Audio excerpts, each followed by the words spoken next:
guys, you know what time it is. It's your boy David at the Irish Hotspur, Ireland's #1 Spurs fan, bringing you another round of Knicky Answer Me with co-host Jack, and we have a great debate in store today. We have Brian from Tottenham on tour, and we have Mr. Spurs as well. A lot to get through today, a lot in the media over the last few days, a lot of financial reports released over the last few days, and it should be a nice balanced debate as well, so it should be very, very a very, very good debate. As always, we want you guys out there to put your opinions in, your answers to the questions as well in the chat, and we will get them up on screen. But first of all, Jack, my man, how are you keeping? Keeping pretty well, Dave. You know, this is one of my favorite shows because it is one of the shows where the Harris Army, they get to be involved. They get to kind of hold the panel accountable. But we are joined by our clearly financial expert here with the glasses below me, Mr. Brian Daigle, for this one. The guy who's an absolute expert on everything Levy, everything ENIC, everything Tottenham Hotspur. Looking forward to it. He looks very well educated for this one. But yeah, David, doing quite well.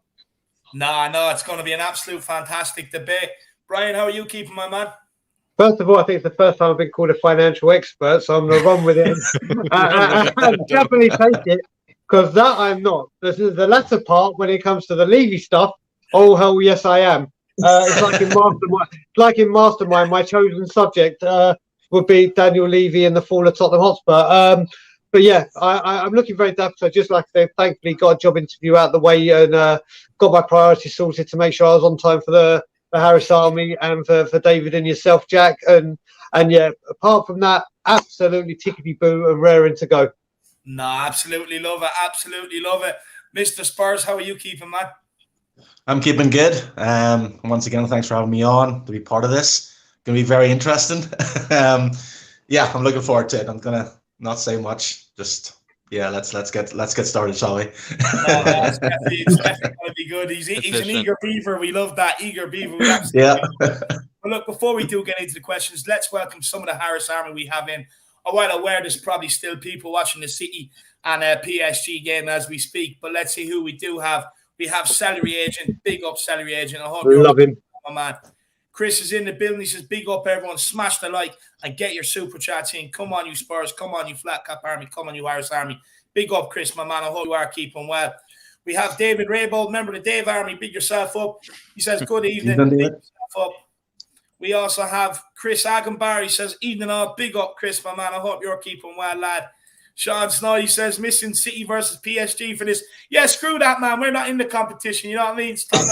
That's good. That's good. That's loyalty. That's it, man. I get the priority shit. That's what it's all about, you know? Yeah. Derek Hutchinson says, good evening, David and Jack. Big up, Derek. I hope you are keeping well, my man. Georgie's in the house. He says, big up, everyone. My man, George, I hope you're keeping well. Para Miguel Escobardo, all the way from Lagos. He says, good evening, all. Big up, Para. I hope you're keeping well, brother. We have David. He says, hi, everyone. Looking forward to this one. Good to see Mr. Spurs again. Great cameo the other day. Come on, you Harris Army. Come on, you Flat Cap Army. Leave you out. I told him he made a good appearance. But look, you guys wanted him back. We delivered. What more do you want, Davey boy? Big yourself up, my man. And I hope you enjoyed yourself in Korea as well. Golden Cock is in the house. Big up each and every one. If tonight's stream is half as good as last night's flatcapeurotalk, we're in for a treat. Come on, you Spurs. By the way, actually, yeah, it was an absolute good stream. I really enjoyed it. But look, guys, those of you who didn't catch it, get over and check it out. Find out whose team of all time is better, mine or Jackson. Do let us know in the comments below. Absolutely brilliant show yesterday. I think it was Golden Cock who even did say, like, your team, David, not only beat my team, but also would run up a bigger bar tab than mine as well. So you beat me on both fronts, I believe. I think it was Golden Cock who said it. It was the best comment of the night. It was good. Wembley 1 is in the house. Great to see Brian on. So looking forward to see some Major League Levy baiting, and deservedly so. Big up, Wembley. Big up. No, honestly, as soon as it all came out, the first thing I was straight on to Jack. Right, Jack. You know, let's get back into action. Let's put it together for everyone. And then we said, look, we have to get Mr. Daigle on. And then Mr. Spurs, of course, who was on Monday, giving kind of a bit of an opposite view to Brian, which is good. And you know, so we said, look, let's get him on. Let's give him let's give it a fair, balanced debate, and let's see what unfolds from it. You know, absolutely brilliant. Let's try and merge everyone. Let's just try and stop this whole Levy out Levy in, so let's all merge and just have different points of views. We're all Spurs fans at the end of the day. I have to say, David, when you just saying that, once Levy does go, I go from being like a Big Brother contestant in the grade A to Z list because my team material is done. It's like, okay, Brian was here. Goodbye, see you later. But whilst he's here, I held some clout. Love it. No, absolutely love Very it. humble. Absolutely love it. Paul Brown says, "Evening, big up, Paul. I hope you are keeping well, my man." Let's see who else we have. Gaguma in the house. Gaguma, I hope you're keeping well. It's good to see you. Who else have we got? Claude Murphy is in the building. Big up, Claude Murphy. Big up, you Spurs. Absolutely love it. Sean Snow knows. He knows about the priorities, that's for sure. Big up, Shawnee boy. Aaron Dove is also in the house, my man. Aaron, I hope you are keeping well, my man. And he said he's delighted to see Mr. Spurs again. Tottenham Tantrum Gold, ladies and gentlemen, from the four corners of the world, from Seattle, USA to Kildare, Ireland, introduce the USA Sugar Jack Statsman Kaniki and introduce the undisputed Spurs fan of the world, Iron David Irish Hotspur Harris. That's what I'm talking about. Iron Man. That's good. That's good. I like it. I absolutely love it. I really appreciate the support, my man. You have no idea how much it helps. Everybody, Dermot does a great thing on his channel. For all you guys who remember us lifting trophies, if you want that nostalgia again, get over to Tottenham Tantrum Gold and check it out. You can watch all the great games from down the years, you know, way beyond my years, way beyond my years. I'm 30, so if anyone out there is around 50, 60, it's a must to go. You have to go there. It's a must for all you guys. Big up, Dermot, my man. Really appreciate the support. D-Trex Kane says, Brian looking like the Canadian 007. Well, loving that. Loving that. Financial expert, Canadian 007. I'm loving that. End the stream. End the stream. Winky says, big love and ups for me from to everyone. Big yourself up, Winky. Big yourself up. Perform better on the pitch, though. Eaton Bates says, appreciate the content, lads. No, my man, I appreciate every single one of you tuning in. Honestly, you have no idea. We have Graham in the house. He says, evening, everybody. Levy out, ENIC out. Big up, Graham. I hope you're keeping well, my man. Up Spurs in the building. Think you're outnumbered, Brian. Where does that stop me? Where does that stop me?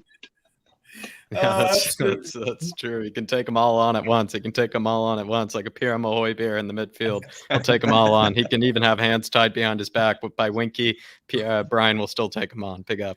Yeah. And D-Trex Kane says Brian Daigle is a thorn in Daniel Levy's side.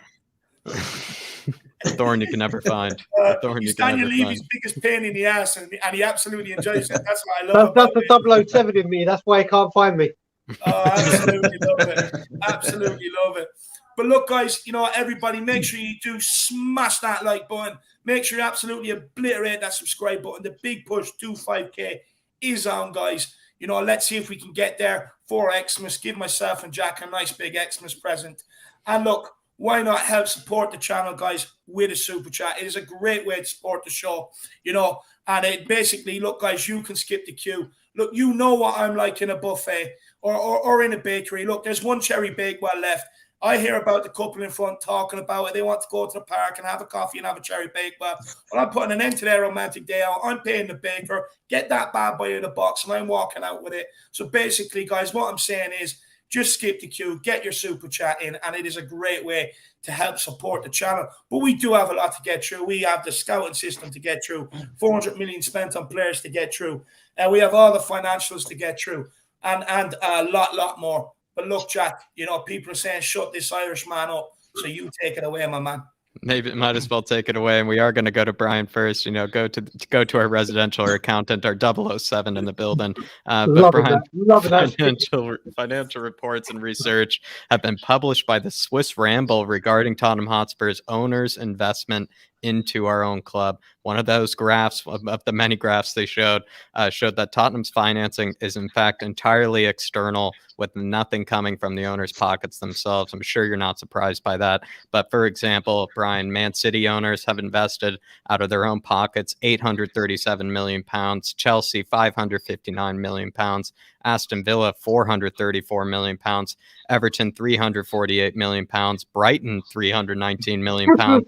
And so on. I mean, even Brighton are throwing in 300 million. And that's all come out of their own pockets. While Spurs, by the way, have invested 0 million externally or 0 million out of their own pockets from the period of 2010 through 2020. Some of these clubs mentioned have had a meteoric rise, as you maybe well know, and some have had a meteoric rise and fall.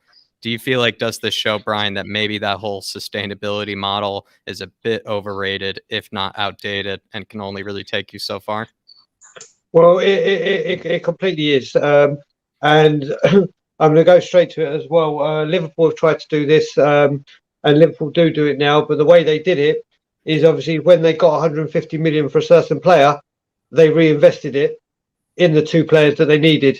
And that set the stall for everything. They don't need to keep repeat buying, because they get the players they need done immediately. You look at it, I'm not even going to compare Man City and Chelsea, because obviously they are a completely different world, and I don't expect us to be a Man City and Chelsea. Yeah. I want us to be a Liverpool. I want us to be a Leicester. I want us to be an Aston Villa, where the funds, I mean, you go on about those millions. You said 0 millions. You forgot 0 hundred thousands, 0 thousands, 0 hundreds, 0 pounds. Just a big fat round zero compared to these titles. I don't, like I said, when it comes down to it as well, and I use David Harris's one the whole time, and it's my staple one to go to, which is probably why I keep saying right now, if Conte wants a 32-year-old right back, get a right back that he wants, because the right back just reminds me of David when he talks about Kyle Walker. 50 million to sell Kyle Walker, and look how many right backs and look how many millions we spent away when we could have just replaced him with spending not the whole 50 million, 35, 40, whatever. Every single time it's the cheap. Basically, it's like going to Tesco's or the supermarket and going into the family, like the value one, where it's like a packet of beans for like 13p. The economy one. That's what we shop in. We don't shop in the premium. We don't shop in the middle ground. We shop in the bargain basement, and sloppy seconds come and have us. Listen, like I said, I'm not counting Man City. I'm not counting Chelsea. I expect our club, when you look at that and you're talking about that sustainability, when was that from, Jack, that amount of millions have been spent? When was that coming that from our quote own from pocket, those millions? fans' pockets, right? Because it's, No, but when you were saying those numbers, Man City 500 million and all that, what year is that from? 2010 through 2020. Okay, so we're talking a decade. A decade. We're talking a decade. We're talking a decade with not a single penny. How is that allowed? How is Even that? think of this, Brian. You know, maybe we've said, you know, what were we? A few million away from getting Grealish, a few million away from maybe signing other players, and you just think, what if it was 15 million, and that could have been the difference between Skriniar and, you know, not getting Skriniar. You know, even if they took the majority of the fee, you know, out of the club revenue from match day revenue and whatnot. What if they just invested, you know, like you said, just a cheeky 3 mil just to put Skriniar over the line? You know what? David and I spoke about this at length. I think it was yesterday we had quite a long chat, David, wasn't it? And we were just having a little chat saying, we chose 3 players. I think it was Sessegnon, Doherty, and maybe Lo Celso, I think we said. Yeah. That's got you a Skriniar and a Grealish. Rather than these make-weight players that are ready-made. I understand buying youth. I get it. But you can't keep buying youth and thinking just because you keep buying youth. We're not the class of 92. It's not Beckham, Giggs, Scholes, Neville's, Giggs that we're bringing through. We're bringing through these players. You need to go and get the finished article. And even if you do build youth, and I use the class of 92 again, they had a Cantona, a Bruce, an Ince, a Kane, and a Schmeichel, a Pallister, a Irwin, all around them to support them. You can't keep doing this. You can't keep doing it when other teams. You're saying that you want to compete with the big boys. Well, 10 years ago we were one of the big boys. Not one of the. No, I'm not talking league standings. I'm talking financially. But you let it all slip away because you had to put it in your pocket, or you had to come up with some bullshit about the stadium, and you've let other teams, even the Leicester, go miles. All right, Leicester are not doing well this season. They've got miles past us, because of investment. Now, Mr. Spurs, like, you know, we've been running on the sustainability model, and with the sustainability model, that means, we don't really plunge into the likes of the Real Madrid situation or Barcelona situation, where, there's really no financial mismanagement, or there isn't really just, kind of owners pissing away money. But do you feel like with the sustainability model, do you feel like it only takes you so far when it comes to success or trophies or something?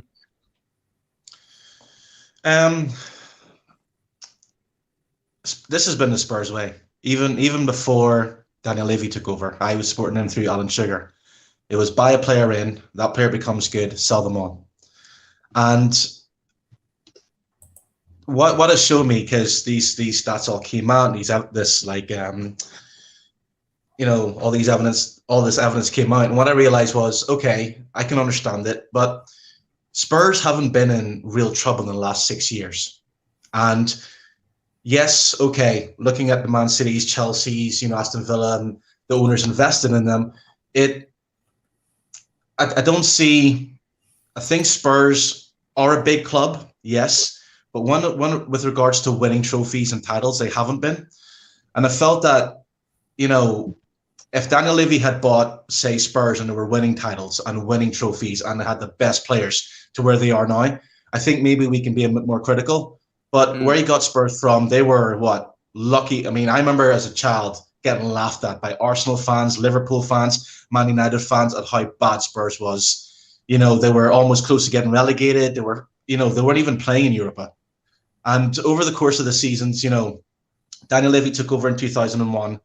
And everyone said he was a new Roman Abramovich. He was going to buy all these big players. And he says, no, this is a building process. And I feel like if you look at where Spurs was, White Hart Lane, amazing ground, to where they are now.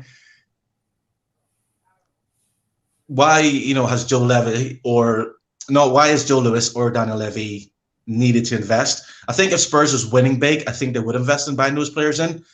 I think Pochettino was the only manager, I think, who almost got Spurs to that level. And there has always been a cry against Daniel Levy. Poch should have been backed. And I fully believe that the big teams we're talking about here, the players are coming because Man United are winning titles. They were winning titles with Alex Ferguson. Chelsea were winning titles. Arsenal were winning titles. The Aston Villas and everything, yes, those their owners have invested in them, but at the same time, Spurs are still better than Aston Villa. So you think about the sustainability. I think it's going to work. Personally, I think Levy gets a little bit of flack, because it's easy for us to say if Spurs got invested, if Pochettino got backed by the big players, Spurs would have won something, and I can completely understand that. But for me, Poch had the best team for 3 years, and he didn't win anything. And I think that really backfired on him. I think it was, who do you get in? Because at the time, the front four, Song, Eriksson, Kane, Dele Alli, who was going to, are you going to spend 100 million on a player just from the center bench or not make it? And what the module was for Spurs, like I said, remember Berbatov, he was bought for a fee, had 2 good seasons. He was gone from Man United. It wasn't even a case of, I will stay. Gareth Bale, the same. He was bought for pennies and sold to Real Madrid. Mm-hmm. So I think it's taken time, and I think there's a lot of frustration. But Liverpool took 30 years to win the Premier League. So I just think that it's going to work. It takes time, and it's gonna happen.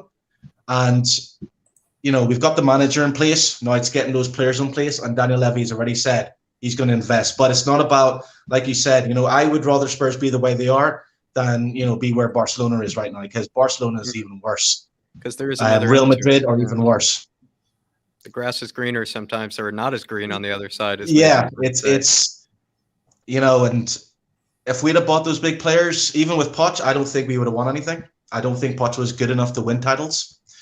Daniel Levy did try to get Jose Mourinho in before Pochettino. That failed. So I think it's a lot of frustration, but I think a lot of Spurs fans, we got close. And the next step, it's in shambles a little bit, but I think we will get that period again. It's always been that way. Interesting answer. Go ahead, Brian. Yeah, Brian. Yeah, sorry, I extract myself in everyone, so I've got a feeling it's going to be like a 12-hour stream. It's all good. No, all I will say, obviously, Mr. Anything I say is not directed at you, so don't take. First of all, I don't do that. I don't accept. We got close. I'm not. I don't support Tottenham to hear we got close.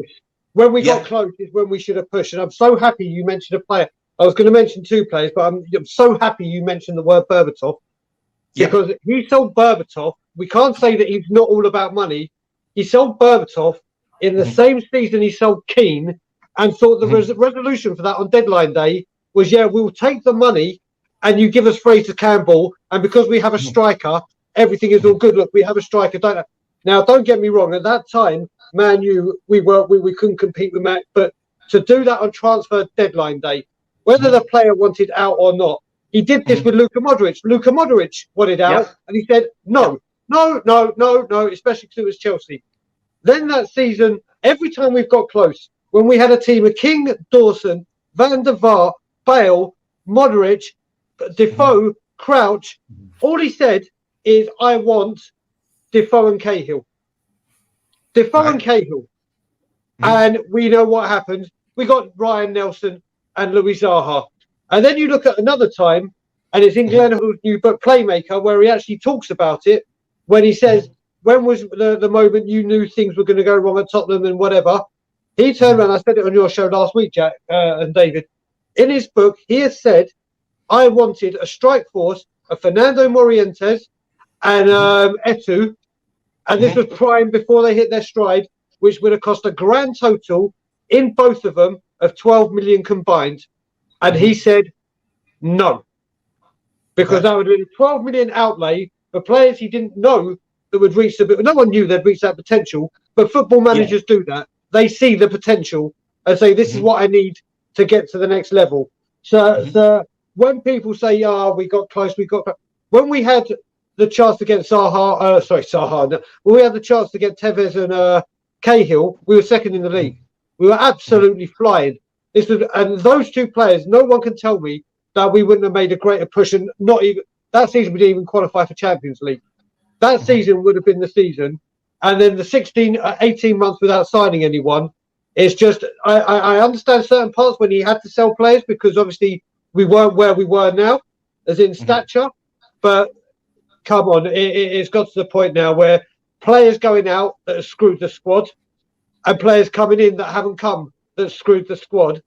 And there's been multiple managers it's happened to, and there's one common denominator. Mr. Spurs, rebuttal to the rebuttal? Yeah, again, it's those players, if we want the big players, and the players that you mentioned, Tevez and Cahill, and we had a chance, and it's basically Daniel Levy is a businessman. We all know that, and his way of doing things is, I need proof that they're going to develop, because there's no guarantee in spending that money and these players developing into the phenomenal players that they became.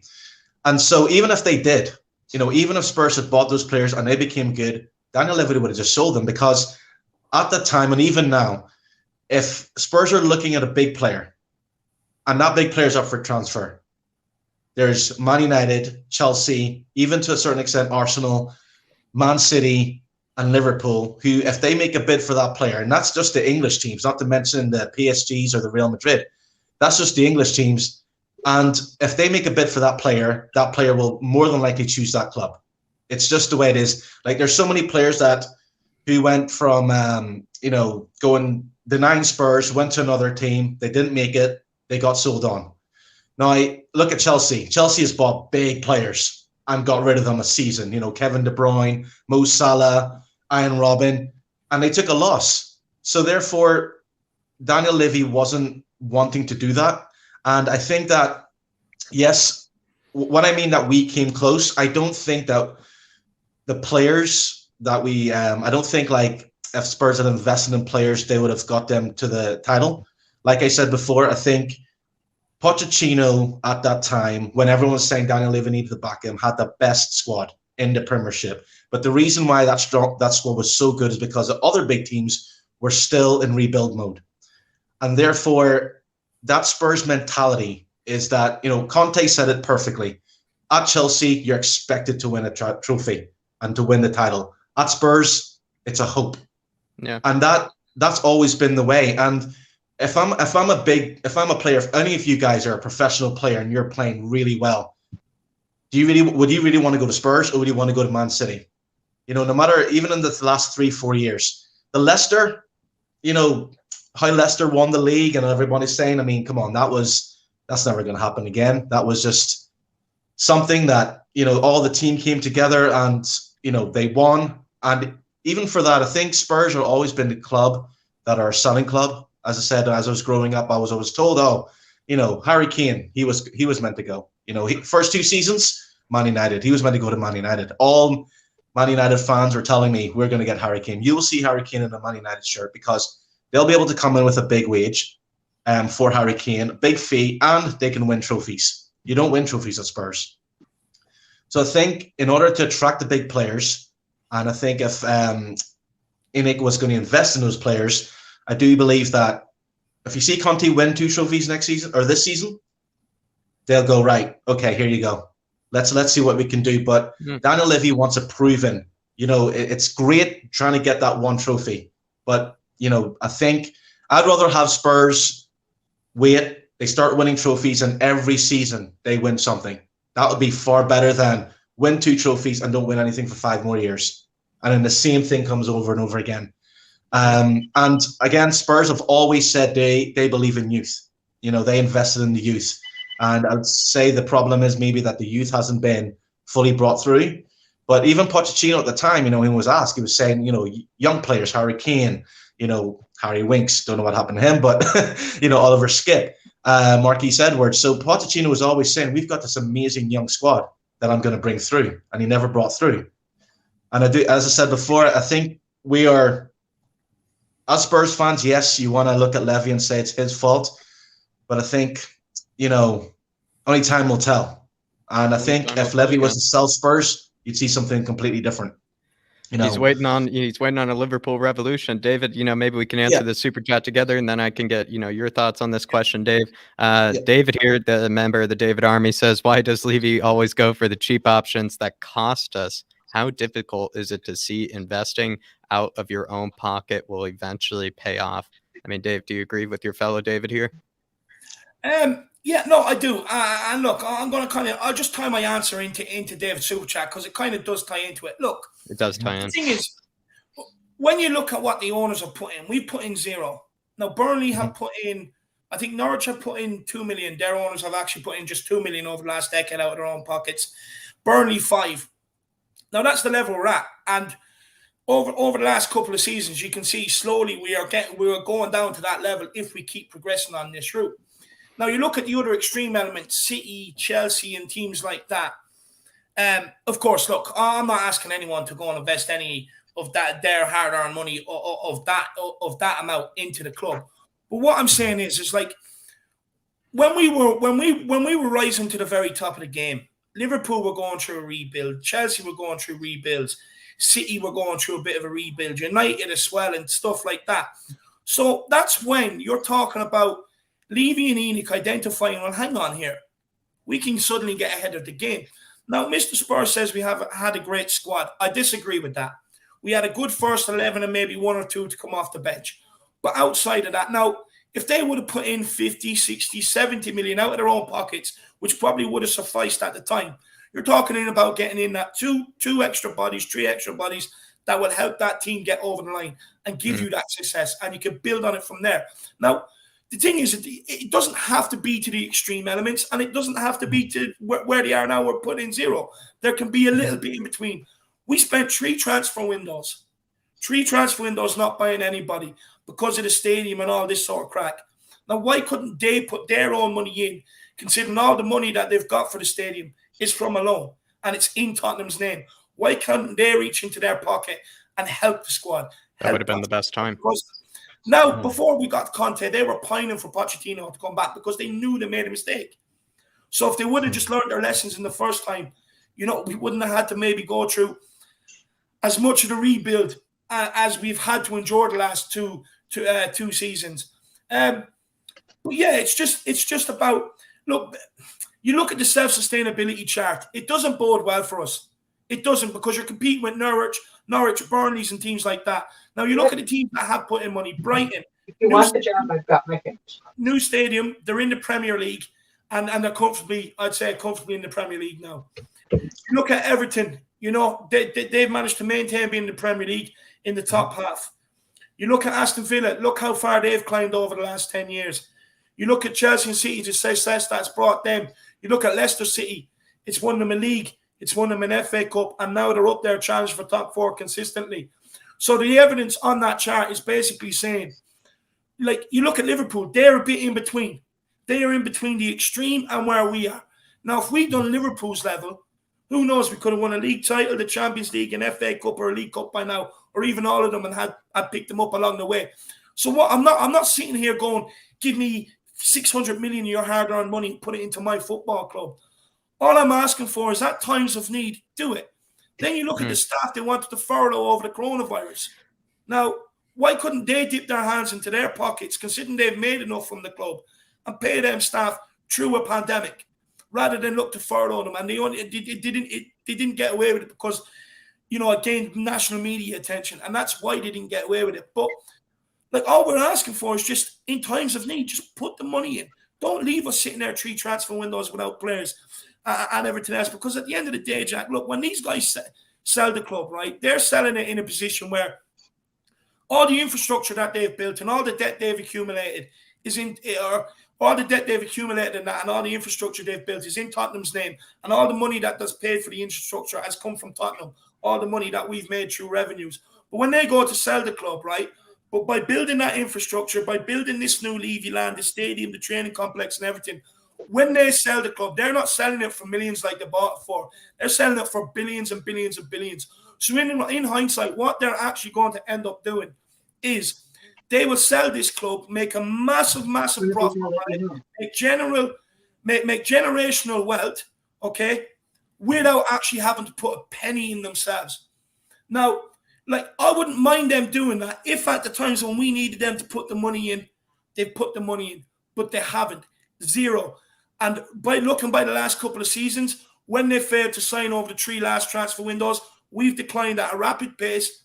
And when eventually we'll end up where Newcastle are, who are very bottom of the chart below us, Norwich and Burnley, if we keep going this way.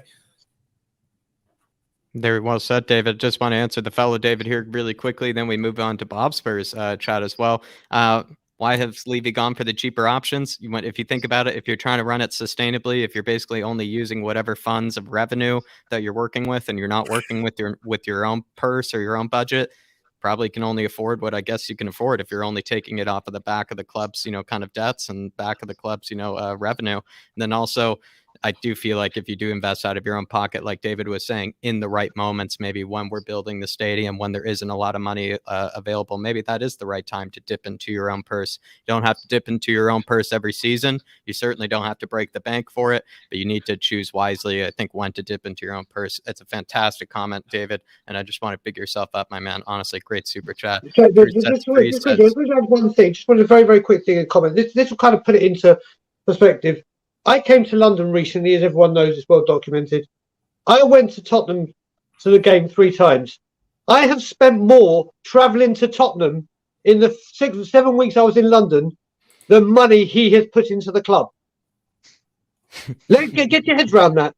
I have moved for 4 years. I've lived out of this country. I've moved out. Didn't have a season ticket. Went to go. I got a lot of complimentary tickets through someone's dad that I know, whatever.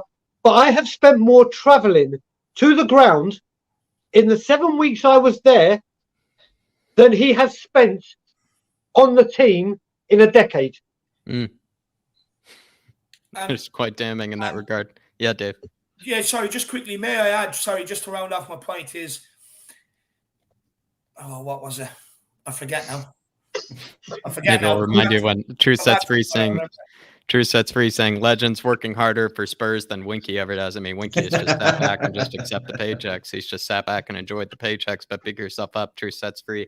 Bob Spurs saying, with all due respect, people wanting ENIC to buy players to help Spurs to go to the next level doesn't mean breaking the bank. we have never pushed on. No, it doesn't mean breaking the bank. It actually probably just means, breaking the old piggy bank off, with a little tiny hammer, really, basically, when you need it. When you need, like I said to Brian earlier, maybe when you just need that extra 3 million, that extra 4 million just to pay off for the Dybala, advertisement fees or image rights, or, just to pay for, that Skriniar to come through. Who knows? Maybe those players wouldn't have done what we needed them to do. Kind of like Mr. Spurs was saying, maybe they wouldn't have been the difference for, being able to win the title. But at the same time, we're not asking to break the bank like Bob is saying. We're just basically asking to break the piggy bank, available to them. We all know they have a few extra million that they certainly don't need. That probably would be going towards, Lewis's art collection or Daniel Levy's, Caribbean vacations. But I definitely agree with you, Bob Spur. Dave, anything to say to Bob Spur? Yeah, first of all, quickly, I remember my point. So basically, just to round off my point. So, look, with them investing in bricks and mortar and all these other things, the stadium, the training ground, Levy Land and everything else, no matter how we're doing in the Premier League, when they sell the club and whoever they sell it to, the bricks and mortar is what's going to hold its value. It doesn't matter how we're doing on the pitch. That's not going to increase or decrease our value really too much. It's the property that will keep the value at the club. And that's why they're doing what they're doing. They couldn't really actually care less how we're doing on the field. They say, yeah, top four, this, that, and the other.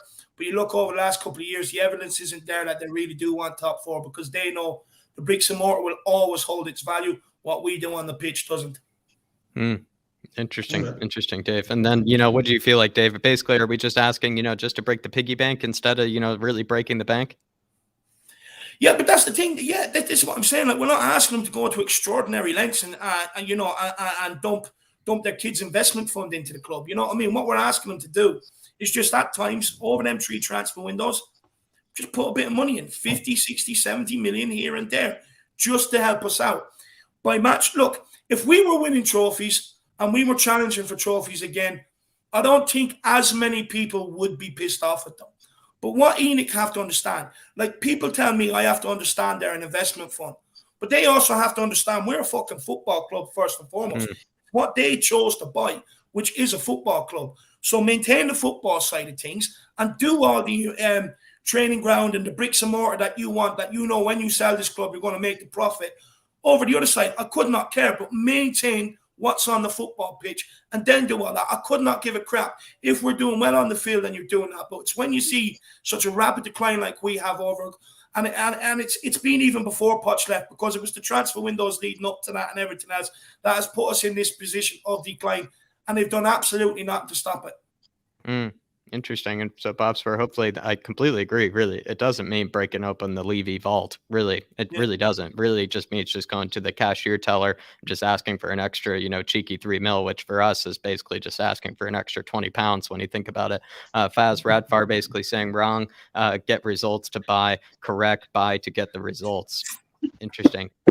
This is the argument, though. I think, Faz, maybe just to play a bit of devil's advocate, you need to also have the right manager in place. You need to have the right system. I don't have 16 of them, Jack. Maybe I think we need to hit 20 before we can confirm it, just to get an even number. But certainly we have gone through enough managers. And Brian, as you and I have agreed on before, it seems like we rely on managers just to wave a magic wand when the squad hasn't changed at all. When you think about it, we don't get the players that the managers want. We just expect managers to perform miracles, to turn water into wine, even though we know Conte can turn water into wine. We basically are just waiting for managers to do that. The truth sets free says Spurs to buy 48-year-old Goran Panda to prove loyalty to supporters and to get Kane, that second striker we desperately need. Here's the thing, though, Truth. I would actually stand by the eternal Goran. I love Goran Pandev. He's one of my favorite players of all time, the Macedonian legend himself. As Brian even knows, I'm practically searching, tooth and nail, for every Macedonian I can find across the entire world that, could be able to fit that second striker role. And so, I mean, you almost stepped into my trap there, Truth. That's free, because I would actually pay in. I'd probably break the bank. If I were to break the bank for any player, it would be the eternal Goran. It would be the eternal Goran. I want him to go to 50. I really want him to go to 50. But Truth sets free. for any 48-year-old in the world, I would break the bank for him. But big yourself up, Truth. And honestly, that's a very funny old inside joke between Brian and I as well. But big up, Truth sets free.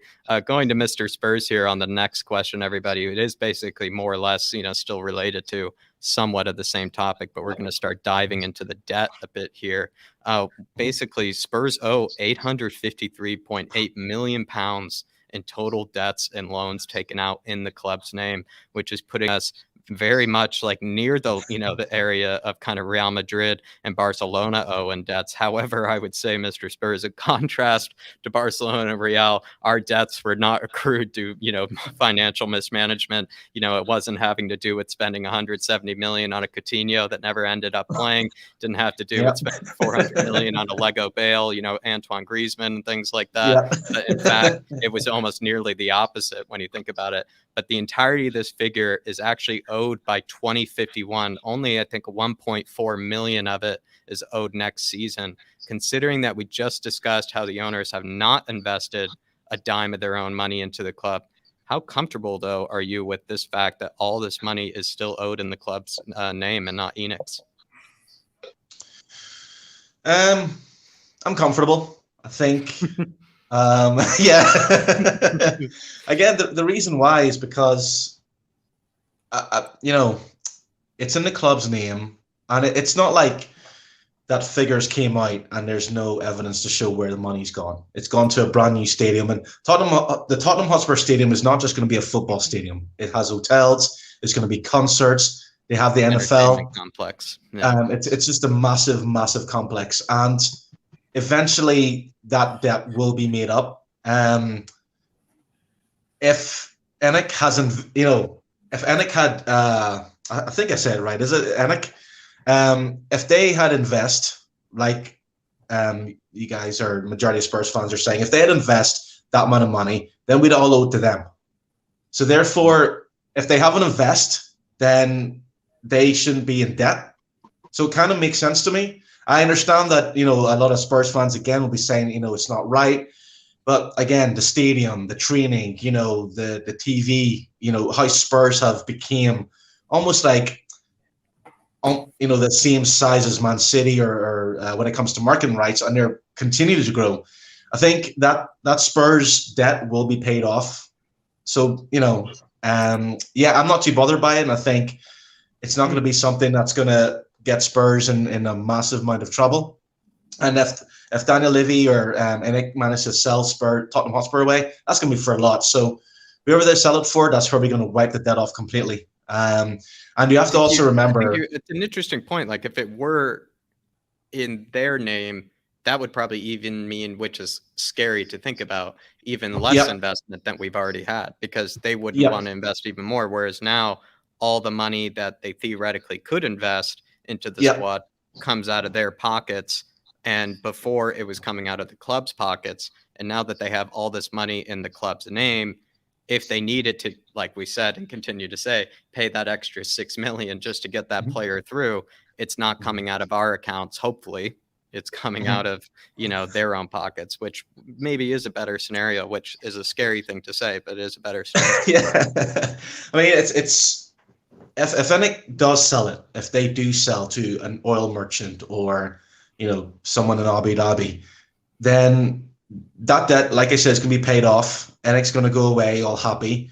And it would be a lot worse, like, if ENIC was taking out of the club. Now, I don't know if they are, but if they were taken out of the club to, like, build other things or create other companies, then, yeah, I mean, that wouldn't be right. But I'd like to know how much ENIC, how much Daniel Levy take out of the club. And now I'm not talking about his wages. I'm talking about how much do they, like, is there a graph to say how much they take out of Spurs?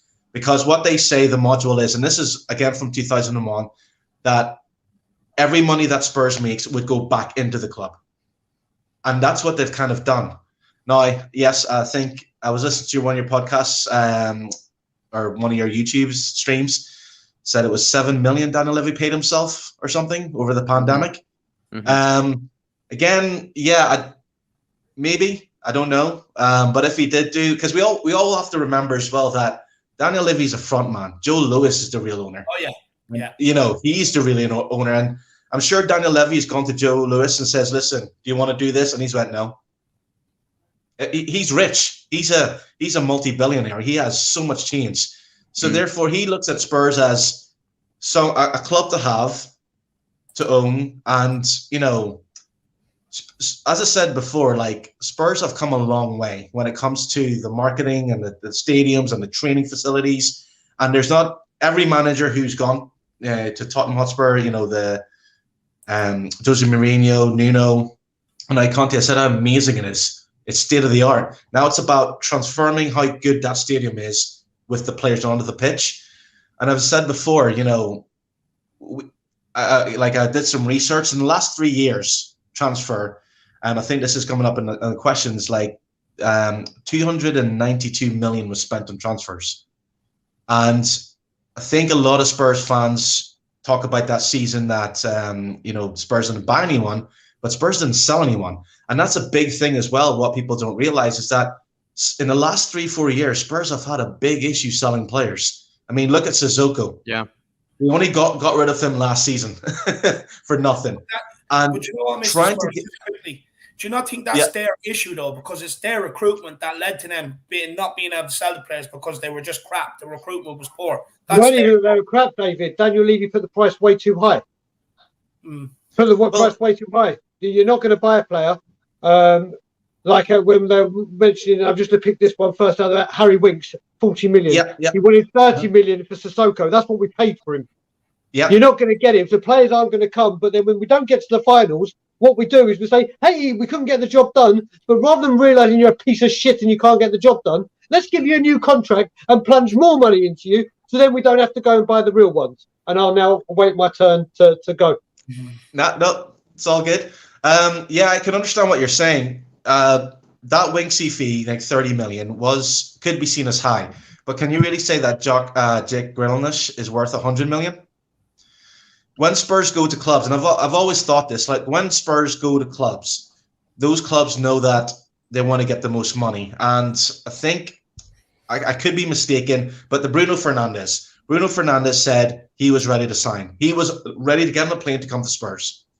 Spurs had agreed a fee. Then Sporting Lisbon went, no, we're going to up our price even more. And it wasn't kind of, say, 5 million more. I think the price was 65 agreed on, and then they upped it to 75. And that wasn't what happened, Mr. Spurs. What happened is we wanted to, for some reason, the parasite wanted to get Christian Eriksen out the door. So we had Christian Eriksen money to make sure he left, so we had the replacement. He wasn't coming unless Eriksen left. And then we waited too long, and then Man U came in. Well, if that's the case, when Man United came in, you have to remember, Spurs already bought Ndombele and Lo Celso. So therefore, they couldn't then go for Bruno Fernandes. And with the Eriksen thing, I think Eriksen wanted to leave. And it was kind of, right, who's going to buy Eriksen? And I think that a season where Eriksen was meant to go to either Real Madrid or Barcelona, but I think Messi told Barcelona he didn't trust Eriksen. He didn't see Eriksen as a big player who can... So again, a lot of these players played for Spurs. The big teams looked at them and went, right, like you said, we can't afford you. But then again, when Spurs go for players, if Spurs had went to buy Eriksen, wherever club he was in, they would have charged him more. And I remember, again, with Pochettino during the years, he called Alvaro Morata, and he said, listen, we want you to come to Spurs. And Morata said to him, why do you need me? You've got Harry Kane. And that was always a thing. And I do get that maybe Spurs didn't buy the big-name players. The question is, though, those big-name players looked at Harry Kane, looked at the players at the time that were phenomenal, and just went, we don't want to be on the bench. We want to be starting. And it's the same with and again, the players that they did buy, Janssen. I remember Vincent Janssen. Now, I don't know what he did to Poch, but he never played. Carl White-Phillips, he left. Brian, you said earlier about Kyle Walker. Kieran Trippier replaced him. And again, those 3 years for Pochettino and onwards, Spurs are very, Spurs invested back into the wages. They signed Harry Kane to a wage, Eriksen to a wage, because what they realize is that if those players didn't get the big wages, then other teams would have offered them. So I think that keeping that money and putting it into wages kept those players for a little bit longer. And I think if they hadn't done that, I think Spurs would have been worse off than they are now. I really do. because the likes of Ericsson, Song, you know, Kane, Dele Alli. Okay, Dele Alli now a lot of Spurs fans say he can go, but like even a Harry Kane, you know, he would have gone two seasons back easily. And I think the only reason Harry Kane didn't go this season, well, partly because Levy said no and he wanted 150 million. But I do believe that if Real Madrid had bid for Harry Kane would have gone. And fans would have been ripping Levy apart. He's done it again. He hasn't kept the best player because of wages, because of this. Spurs fans have to, I've realized as a Spurs fan, and it tears me apart to realize that, can I say Spurs is as big a club as the Man City and Chelsea, even Arsenal? I'm sure you've all seen it, you know, Arsenal or London is red or white. And I says, it's still red because Spurs haven't won the trophies. They haven't won the titles.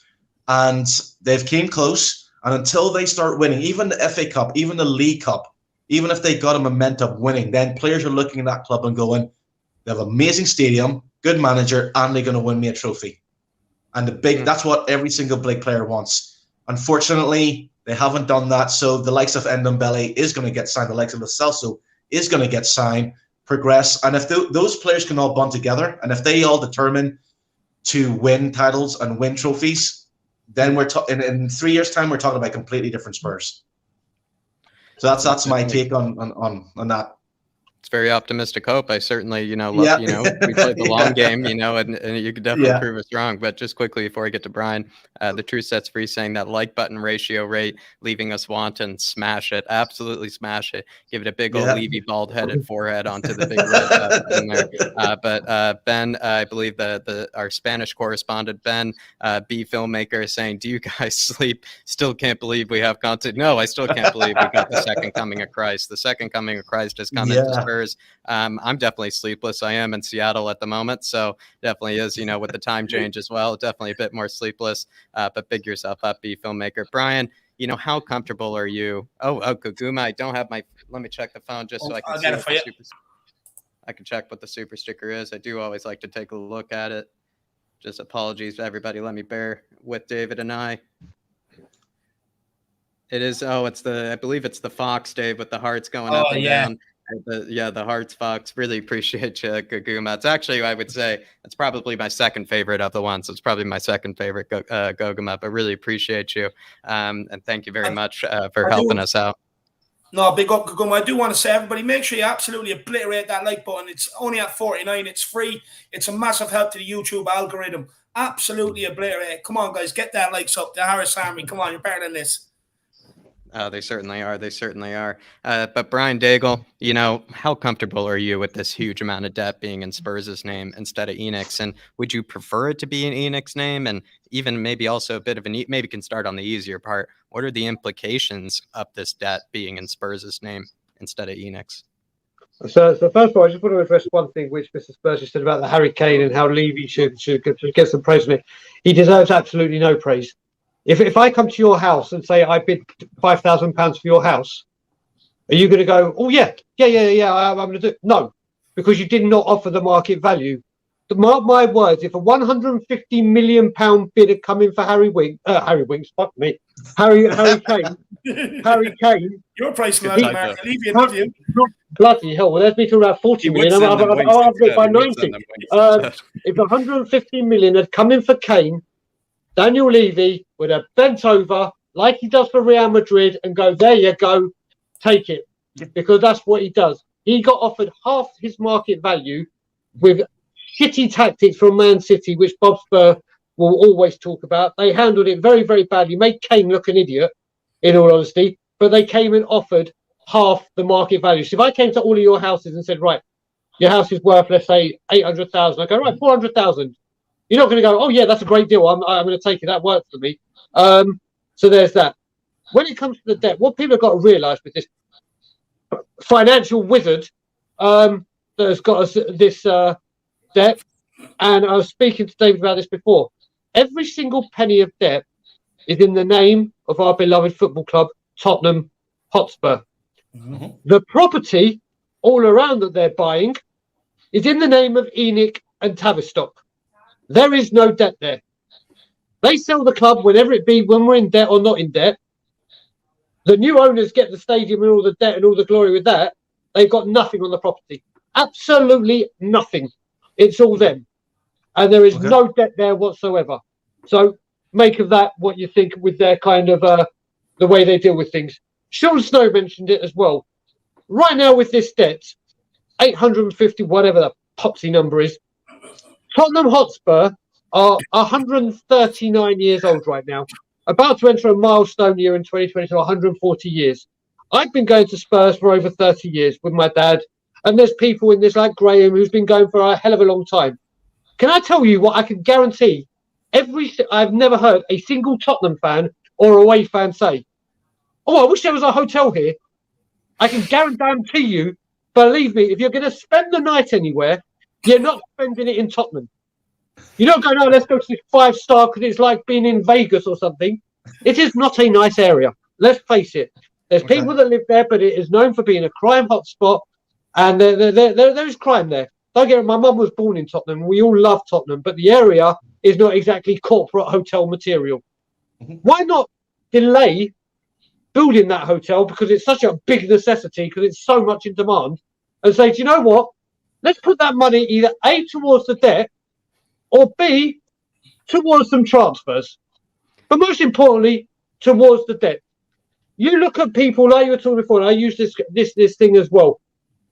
Dave Whelan at Wigan. I watched a thing years ago with Alan Sugar. When he sold Wigan were 100, I think it was 80-odd million pound in debt. Do you know who that debt was to? David Whelan. And said, pay me, no interest, pay me back when you can. This is my football club. Now I understand that it's a business and Joe Lewis wants to make his money. This debt that's at 850 million pounds, I'm not saying write it all off. He could easily say, okay, here's a 300 million pound loan. I want this paid back in whatever, at a lot more reduced rates than the blooming banks could.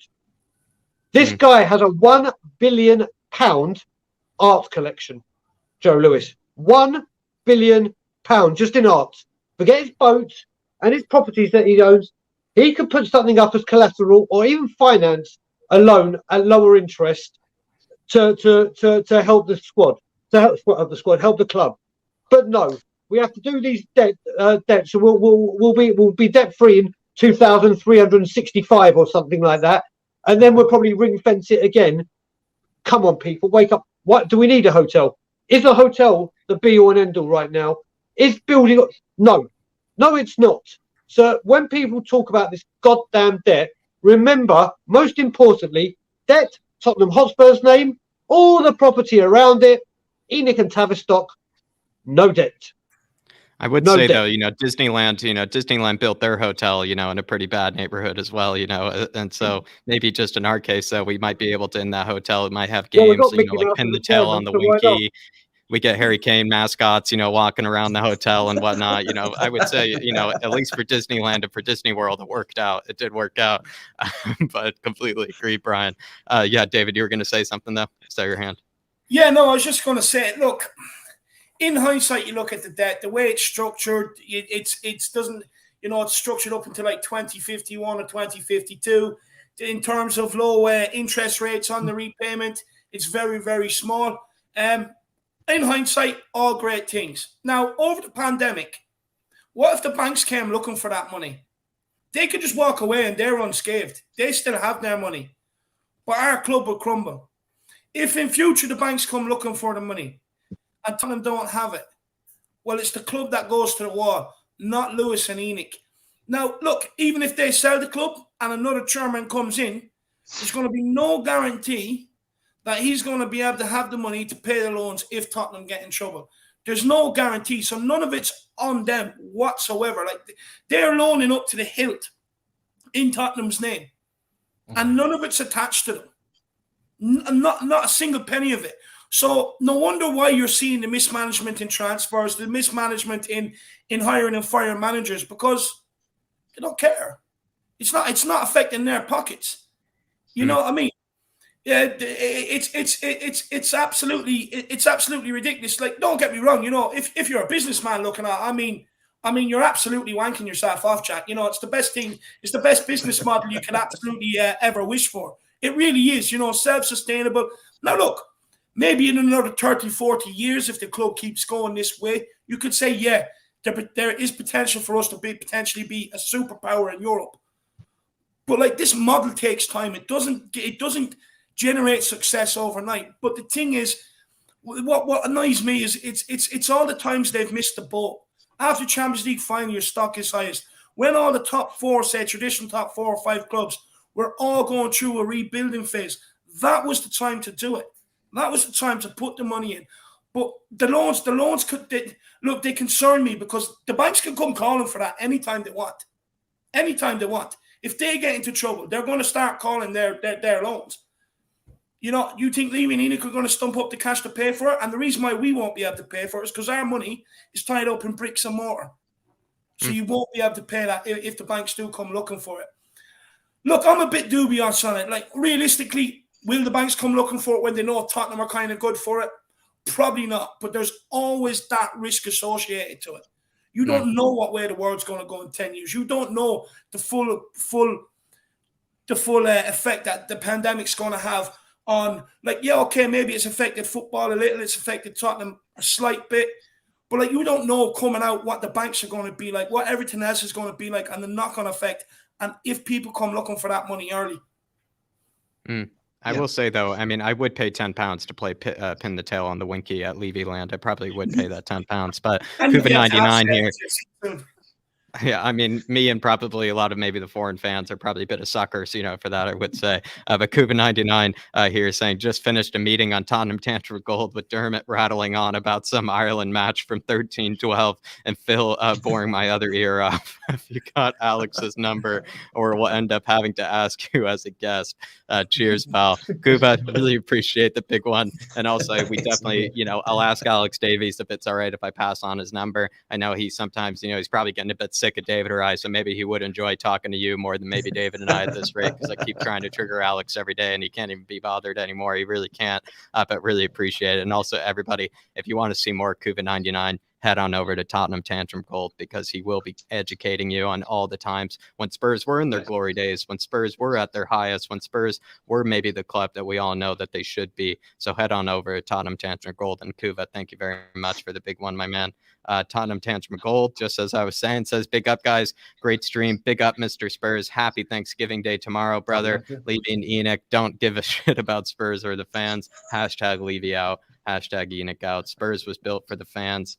By the fans, for the fans. Wow, poetic and powerful there. Tottenham Tantrum Gold. I'm actually looking forward to Thanksgiving. Thanksgiving is my favorite holiday. I will say it's just a time we just get fat. You know, just basically just do nothing the entire day. Seriously, it's better than Halloween. It's almost as good as, I would say, you know, the winter holiday, you know, time period. Almost as good. It's a fantastic holiday, I will admit. But really appreciate it, and I seriously agree. Tottenham Tantrum or Dermot, I do feel like Spurs was built for the fans and by the fans. And also, as you once said, I believe it wasn't Bill Nick, might have been Bill Nick, but I forget who it was. He did say at one point there used to be a club over there in Tottenham, and I couldn't agree more. Very, very powerful and poetic from Dermot there. Moving on though to it. Yeah, Dave, sorry. No, big up Dermot, absolute legend. Poetry in motion, my man, my hero. True Sets Free quickly says, so Spurs had Spider-Man in the 1970s, now Jennings. Wow. I mean, we might as well. Honestly, I will say, though, I will, you know, as much as I completely agree with Brian, you know, it did work out. I'm going to say with having Disneyland, they built their property in bad areas of town and, you know, somehow, you know, got everybody to go over there to the hotels and whatnot and pay the big prices. So who knows? Maybe it could work out. Maybe he sees something in that business model. But David, you know, I think you got your answers though, maybe on, you know, maybe where, you know, your feelings are on the, you know, the debt. But anybody want any final words on it? Because I know, you know, none of us got to rebuttal to each other. So maybe Mr. Spurs, maybe a quick final thought if you have one. You don't need to have one, but a quick final thought on maybe, you know, the £853 million debt. You know, are you kind of okay with it being in Spurs' name, you know, instead of ENIC's name? You know, any final thoughts on that? Yeah, I just want to know, like, how much is ENIC taken out of Spurs for themselves? Like, has Joe Lewis made a profit from Spurs? Does he go into Spurs every year and take out vast sums of money to build to pay for that art collection, or is there any reports on that? And that's just a question because I don't honestly know. Because you always hear how much Spurs, I think the narrative for Daniel Levy, and I have this conspiracy thing that I believe that the Premiership really don't want Spurs to be successful. They really don't. And I remember, we can all remember when Spurs versus Leicester, I think the managers were being asked, and I can't remember what managers were saying, but they were like, we don't want Spurs to win the league. It'll be so, so bad if Spurs won the league, because we all know what would happen. Not only would they be title holders, they'll be able to attract big players, and they'll upset the established order, because Sky Sports, ESPN, all the big companies, what they want to see is Man City, Chelsea, Man United, and Liverpool in top four. And I do believe, like, these reports that came out, Daniel Levy's always got a bad name. He's been booed. The Spurs fans have protested. But I just want to know how much, if they haven't put money in, how much money have they taken out for themselves? Is there a report that says that? I guess it's whatever. It's probably whatever Levy pays himself. Maybe is what's taken out of it. But in terms of Joe Lewis, I'm not sure what he pays himself. Yeah, Brian. Sorry, Jack. I didn't mean to cut you off. No. You're going to answer it for me. I don't answer. No, all I would say is with what they're taking out, it's all undisclosed. So there is no answer that I can say, yeah, he's done this, he's done that. But what I will say is, when you look at people like the Glazers and the Cronkies, they openly do it to the fans' face and say, listen, this is what we're doing. We're taking this money out. And they bare face does it. And do you know what?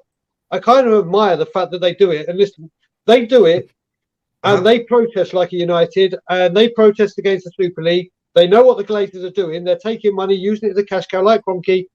And you look at this, and they took money out, but they protest, but they go have a Sancho, a Ronaldo, and a Varane. Arsenal were the biggest spenders in Europe this summer. The club take money out of the club, yet we put nothing in. We don't know what they take out, and we get players of the standard we get. Okay. Just a thought, like, if once we find that out, because for me, if ENIC was investing in the club, they would have been taken out of the club. And would that mean, you look at Arsenal, you look at Man United, since the Glaziers came in, they've taken out the club, they've put in the club. And yet, with the Spurs way, they've they're above Man United now, and they've finished above Arsenal for the last, 6 years? So it's, it's kind of, you have these clubs investing, and I completely understand these owners investing, but they're going to get that back. And that means that if ENIC says, right, we've invested 200 million into the club from our pocket, our piggy banks, does that mean that, I think they would have came in then and they would have been, right, we're going to take 300 million out. Because they're also not like a sports washing case like other guys like a Abramovich or or a Newcastle where they have just money to piss away for other reasons. They do have money to, if you invest, you're going to take it back out. And I think that I do get the frustration. And as I said before, I'm very understanding. Being a Spurs fan, I would really enjoy seeing Spurs win something. And I think once that happens, and they can't, it's not just about winning it once, it's about winning it over and over again. And I think, not speaking for Livy, but I think that's what his goal is right, when Spurs are going to be at the top, they're not going to be winning the title for one season and then not winning again for 10 years. They're going to win it every season, challenge, get top four every season, win a trophy every season. And then when you start seeing that amount of money coming in, then, the money be invested back into the club, and it'll give Spurs fans what we all want. We want Spurs to be up there. We want Spurs to be winning titles. We want Spurs to be winning cups, and that hasn't happened. And we need someone to blame. And it's easy. Then the media will say, blame Levy. He hasn't backed Pochettino. He didn't back his managers. But that's been the same old song for so long. And I can understand it. It's just Spurs haven't won anything to justify why Levy or Lewis should go, right, here's 200 million so you can buy whatever players you want. If they were doing that, then yeah, completely understand. So that's my final take on it. And I do believe in the long process. And I do believe that with Conte in charge, Conte is a serial winner. 2-3 years ago, Spurs would never have got Conte. It would have been laughed at. It would have been a joke. And the fact that Conte said, which was missed by the media once again, and a lot of Spurs fans, I feel, Conte said the reason why he signed for Spurs, he said no first time, but the reason why he signed for Spurs was because he was really impressed about Daniel Levy and how he wouldn't give up. And I thought, you could say that about any boss at any job, with literally with anything. Whether that's true or not, I can't say, so I'm not going to commit. But what I will say, when you're talking about money out, you want to talk about unethical and what they do. Daniel Levy gave himself a bonus for delivering the stadium a year late. He gave himself a bonus. Now, don't get me wrong, Daniel Levy, when he built that stadium, so during the pandemic as well, when he furloughed staff on top of that. Exactly. If not everyone knew, or everyone that knows that works in London or the construction trade, that stadium was never ever going to be built in a year, ever. Yeah. But if he had said 2 years and then it actually got done in 1 year, that guy would have looked like a goddamn legend. Like, oh my God, you got this built in a year, fantastic! What incredible! But then to give yourself a bonus for delivering it a year late, then to apologise to the NFL for delivering it late, not the Spurs fans. And then refunding the Spurs fans their opening game tickets for Liverpool, but then charging them more to go watch it at Wembley is highly unethical. And that's the kind of stuff they do. I think as a Spurs fan, though, I would say, Mr. Spurs, as Spurs fans, we have to have our blame list, and our blame list is I get it. I have Daniel Levy at the top, and then I have Harry Winkie as third, then I have Steve Hitchen as fourth. I'm like the Deadwood list, which we keep updated. I keep my blame list very updated as well, just for my own sanity's sake, just for my own sanity. I completely understand that. Yeah, I completely understand that. Like I said before, Spurs, like for me, since I was 9 years old, it's not like, again, I was watching Spurs win titles and win trophies and win leagues. I was watching Spurs struggling. I think, they were 14th. Remember the season when Harry Redknapp took over? They were 14th or lower. And all I've known is that, not so much in the business, but Daniel Levy had hired Steve Bruce as the next manager after Nuno, then I would fully agree. He doesn't give a damn about the club. He tried Jose. Jose didn't work out. He took it, slap in the face, got rid of Jose, got Nuno in. And I think Nuno was just a stopgap. I really do. I think Nuno was there. And Nuno went into that job knowing that he was only a stopgap. I think Daniel Levy wanted Pochettino because he realized that the Spurs fans were on his back, and Pochettino was going to be the friendly face that Spurs fans would go, yes, we've got our beautiful manager back. I didn't want Pochettino back. I don't think he was good enough to take Spurs to the next level of winning. And then he got Conte in. So I think time will tell. And, the booing and going against Levy, well, that might give him a kick up the ass. And he might go, right, okay, there's Conte. There's money. Leave me alone. Stop using my name. And that's what we want, so it could work. It could all work. Could have been a very necessary wake-up call. Just going to get through these super chats really quickly, and then we're going to move on to the next question here. But fantastic job so far, fellas. True Sets Free says, Spurs 72. Phil Brady has some good number info.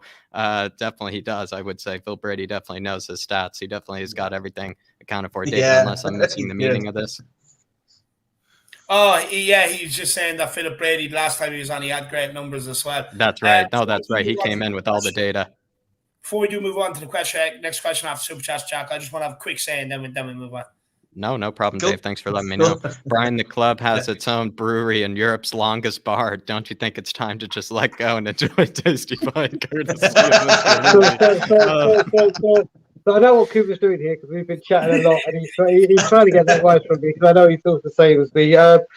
What do you do? I mean, like I said, I can't wait to tell it's actually to maximize profits. I can't wait to tell my grandpa and my dad told me about glory days in Europe and told me about winning games and cups and being the first for everything. I can't wait to tell my nephews we've got the longest bar and that the beer comes from the bottom and the pitch retracts.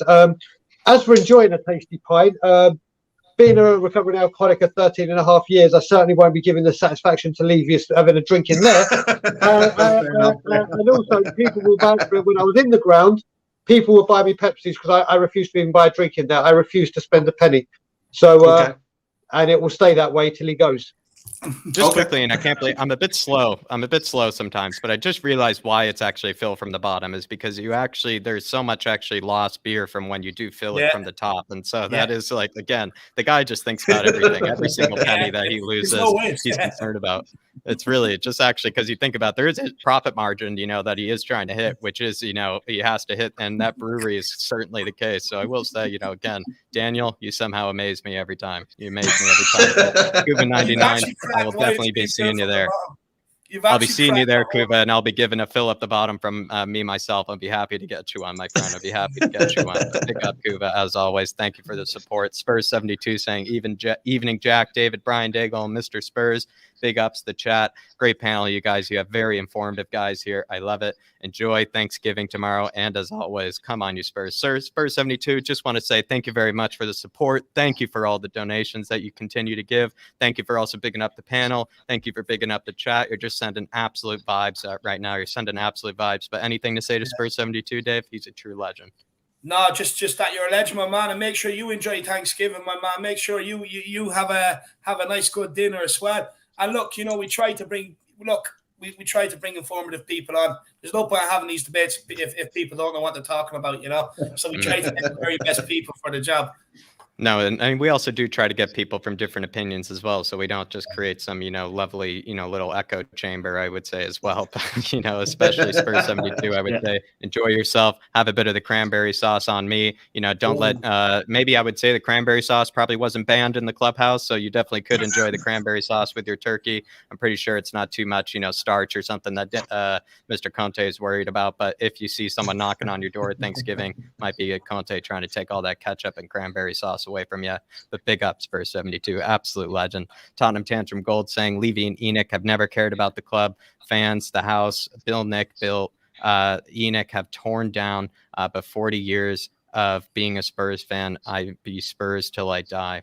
Again, poetic and powerful yet again from Dermot here. Poetic and powerful. Bill Nick did build this house, and I think he even once said before, remember something from Dermot.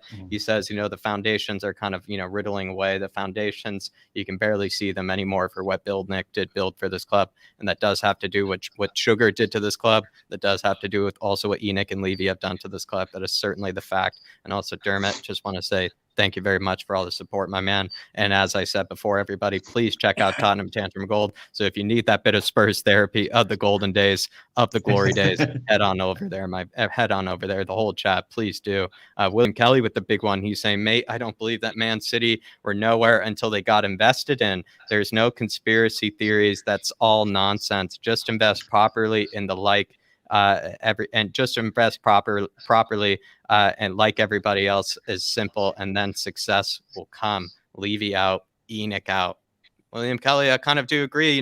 It's just hard though, because at least in Man City's case, I completely agree with William Kelly, but my job is to be a bit of a devil's advocate, on both sides, be a bit neutral. And I would say in the case of Man City, in the case of Chelsea, in the case of also or Newcastle, I guess now is a common example, it is also the sports washing, where we said before, those kind of clubs, they don't really care how much comes out of their own pocket because it's for another kind of narrative. It's for a different kind of purpose that they put that much money. Where in our case, we just don't have sports washing owners. We have owners that are trying to run it. Unfortunately, these are our owners, but they're trying to run it in some business-like, sustainable way, and we're seeing the price of it. We're seeing the implications of it. We're seeing the damage of it, where there's such a ceiling. There's only such a ceiling if you're running it in a sustainable way, and we'll never be able to reach the heights of the Man City. So they need to find some way, to find a balance between running it sustainably like a business and then also dipping into their own pockets. And like Bob said before, not breaking the bank, but breaking open the piggy bank, if you ask me for it. But pick up William Kelly. Anything to say for William Kelly here, Dave? No, he's absolutely spot on.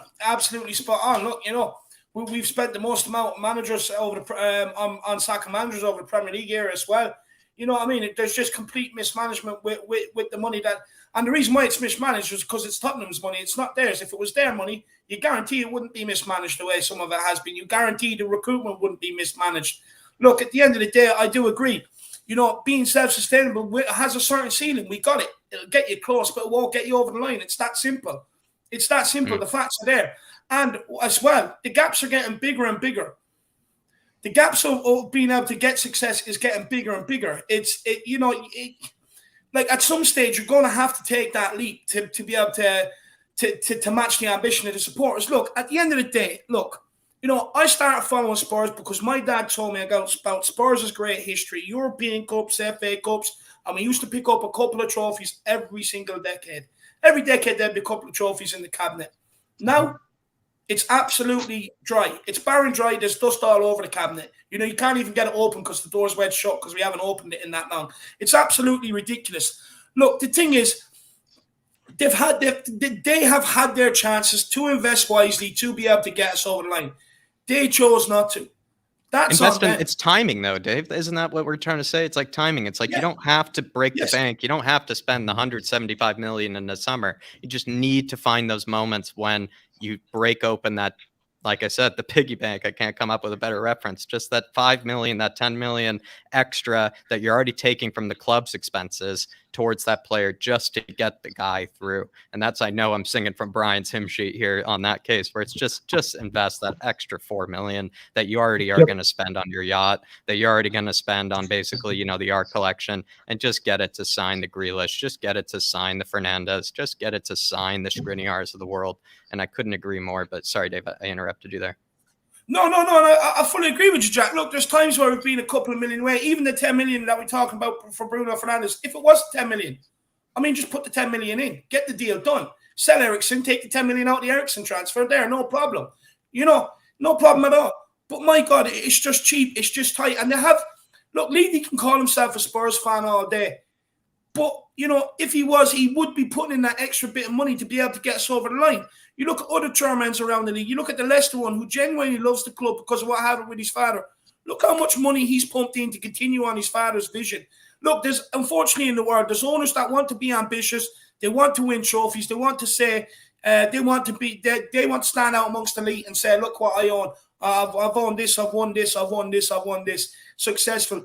Then you have owners who are happy to sit back there, come out with little interviews every now and again, give the rallying speech. We want to be successful. We want to deliver trophies, but not actually show it. Look, they can talk about wanting to bring success to Tottenham all they want.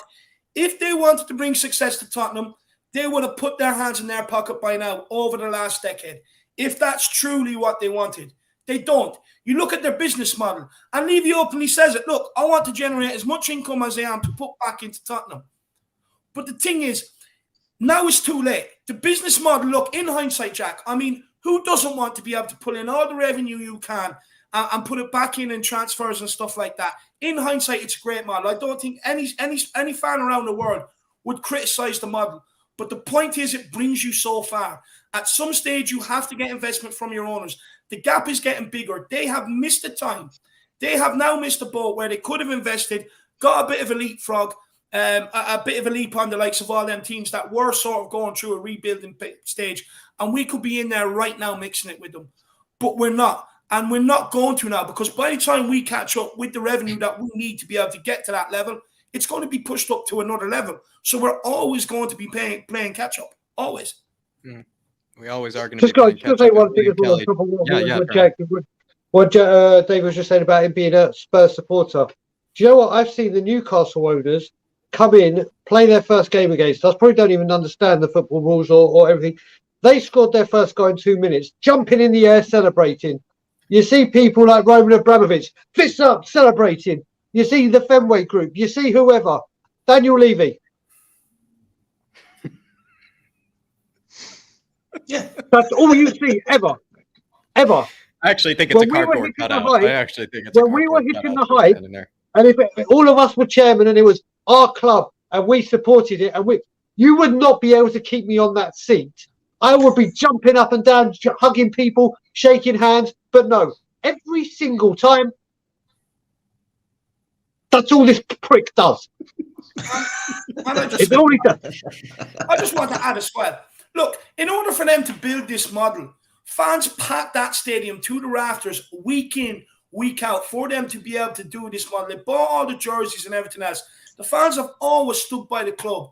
When we were in need, where were they to put some of that money back in and repay the fans for filling that White Hart Lane to the rafters week in, week out? Where were they? Nowhere to be seen. Wouldn't put that extra money in. And look, the thing is, they're custodians. We're lifelong fans, always will be. But the thing is, there has to be a partnership where it works for both ways. If the fans continue to support you, pat that to the rafters and buy the club shop, buy the merchandise and everything else, because fans know that their money goes into helping the club. But then when the club is in a time of need, put your money in. Yep. And it doesn't need to be 600 million. It really doesn't. Well said, David. And just choose the right timings when to invest out of your own pocket. But William Kelly, thank you very much for the big one. And also thank you for the very, very good discussion point right there, William Kelly. Big yourself up, my man. Also, hopefully Luca is doing all right. Hopefully he's doing okay, my man. And also, like I said, with the holidays coming up, it's okay to give him a bit of that cranberry sauce. It's okay to give him a bit of that ketchup. Conte won't be looking. He won't be looking, my man. The True Sets Free says this, and also David and I will be sending over that flat cap, by the way, as well. William Kelly will send over that flat cap to him. This True Sets Free says this one is for the man with the armband, the Roy Keane of the Harris Army. He's starting to look like Roy with the buzz cut more and more each day. Big up, Brian. Frequent flyer miles. Brian, you got the armband. He's also now got, I swear, it's like he's an assassin with these, glasses as well. He's, it's like he looks like Ben Affleck. I'm so stupid. I forgot to take them off. That's the reason I use this to look clever, and I forgot to take them off. So, but anytime you're talking numbers, though, Brian, it looks good though. Anytime you're talking numbers, stupid. I can see myself in the camera, and I haven't even taken them off. So yeah, it's not for Moving on. Stats with Jack. I'll do it for Stats with Jack. I'll put on the big glasses for it because I think it'll make me look more official. But really appreciate your truth. And also I love that nickname for Brian Daigle. He is the Roy Keane to the Harris Army. He's just the guy barking orders at everybody, telling him what to do, where to be, in the midfield and whatnot. And then he does it also as well when it comes to Levy. He's our knight in shining armor like Roy Keane is. Cuban99 says, Brian, would you get a tattoo of Daniel Levy on your arms if he meant he had to quit the club? So people will know with my bets with tattoos, so they know. Now, listen to what I say. I've got on record on every, and I'm going to be a man of my word again. I have literally said on every single channel I go on every single stream and every single part of my social media, there isn't a single question you could ask me where the answer is Daniel Levy leaves the club immediately that I will ever say no, that I will ever say no to. So if that's what it takes me to get a tattoo of this fucking prick on my ass, then I will fucking do that so he can leave fucking immediately. You've left your mark on him, Brian, and I think he now wants to leave your mark on his mark on you now. That's it's a two-way I've got to be a man of my word, mate. I said there's not a question you could ask me where if Daniel leaves immediately, I will say no to. So I'm gonna have to say yeah, I would do. Breaking news. Daniel Levy hands in his resignation, mate. If that's what it took, I'll follow through with it, mate. Yeah. Mate, can you imagine if that happened? Hopefully it's the one with Daniel Levy. Yeah, then it waits me to get it done, and then it say, ha ha. William Kelly says, so why do we think they are now suddenly going to invest their own money when they haven't invested 0%? I think it's going to end badly for Conte. I have real concerns about investment happening. Well, William Kelly, you couldn't have a better transition to the next question. You really couldn't have a better transition to the next question. But I would say this is why, we're having this discussion right now, is like considering the debt that is right now, considering that they have yet in 10 years, they have yet in a decade to invest out of their own purses. And with Antonio Conte needs backing. He has asked for backing. He leaves if he doesn't get backing. Where's that money then going to come from? Are they really going to play Conte for a fool? We are about to actually answer that. So hopefully, William Kelly, we can answer that for you. I apologize. We're not going to answer it in a short little segment. We're actually going to answer it in a very long segment for you. But like I said, and I will say to you, that flat cap is coming. That flat cap is coming to you. But Dave, maybe anything quickly to say, William Kelly, before we basically answer exactly what he's about to talk about. No, look, you look at the financial reports, you look at that kind of little thing that Levy done. Look, he says he's going to back him. Look, with them getting in Conte, I want to believe it. Gentleman's agreement again. I'm not going to believe it until I see it. Look, at the end of the day, look, it's last chance salute for these guys. They do know if Conte walks because he's been lied to, a lot of fans will turn on and they will unite. They will. It's just going to happen because even the people that, try to understand where Levy are coming from and everything else, they will be pissed off if Conte walks because of them. They will. And look, it's a dangerous game. Let's see if they're stupid enough to you know, to try and pull the wool over Conte's eyes. I did say before, I didn't think they'd be stupid enough to do something, and they've done it. So, look, we'll wait and see. Hopefully they prove me wrong this time. Look, with Conte, I do want to see where it goes to. Don't get me wrong. I want to sit back and see where it goes to. But there's no reason why we still can't talk about all this sort of issues and stuff. And, you know what I mean? And put it out there, maybe get a bit of pressure on them just to spend that little bit more in the transfer market to really help managers and everything else. Yeah, really well. I completely agree, Dave. And, you know, I just want to give, and also William Kelly, really big up. Thank you for the support, my man. Just want to give a big shout out to Elias. And he's also recognizing Brian there in the chat as well. So big up, Elias. Just want to big yourself up, my man. Also, hopefully you're keeping well. And David, after the win on Sunday, he confirmed that he was getting himself a pizza up in Norway. So I really appreciate that as well. You know, he's getting himself Antonio. He says he has 2 good pizza places to choose from. Maybe one of them, you know, maybe we'll start making the Conte style pizza, but we are going to move on to the next one, everybody. And it is, I think, an interesting one. It's almost kind of a bit of summary of what we're all talking about. But then in this case, you know, considering the debts that we already owe and the fact that the entirety of our transfer budget comes from club revenue, does this mean that Levy and ENIC will have to dip into their own pockets for once in order to support Conte? Or do you expect that they take maybe further loans out, further kind of grants and whatnot to extend the debt already owed in the club's name in order to back Conte? So basically, guys, you have 2 answers potentially in your case. Do you see, in order to back Conte, do you see them dipping into their own pockets for once, or do you see them just taking on maybe a bit further debt, a bit further kind of loans and whatnot in the club's name? There are 2 potential answers available to you. Mr. Spurs, if I go to you first, I mean, what would be your answer? I'm going to have a cigarette during your answer. I'm still going to have my camera off, but I'm still looking forward to your answer, though, Brian. Looking forward to your answer. answer. My camera's going to be off. My mic will still be on. I'll still be with you. Look what you've done to him, Mr. Spurs. Look what you've done to him. Only time will tell. I think you're both right. You know, we all know that this is a final chance for Daniel Levy. But it could just be taken out in further loans. Like, they could just take further loans out in order to back him, and maybe they know they'll be able to pay it off. But do you see them having, because Conte comes with guarantees, right? And so where's that money then going to come from? Is it going to come from them, or is it going to come from the club? Well, I think, I mean, my answer to that in a very quick way, as a Spurs fan and Conte needs back, I don't care as long as he's backed. If he's given 200 million to invest in that squad, to bring in top players that he feels that can win Spurs trophies, you know, get them back in the Champions League on a regular basis. Whether, again, it's that if ENIC invest, they're going to want it back. They will want it back.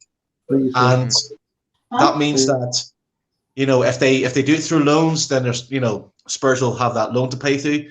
So I think it will be a surprise. You know, if they get a loan, I can understand it if they invest.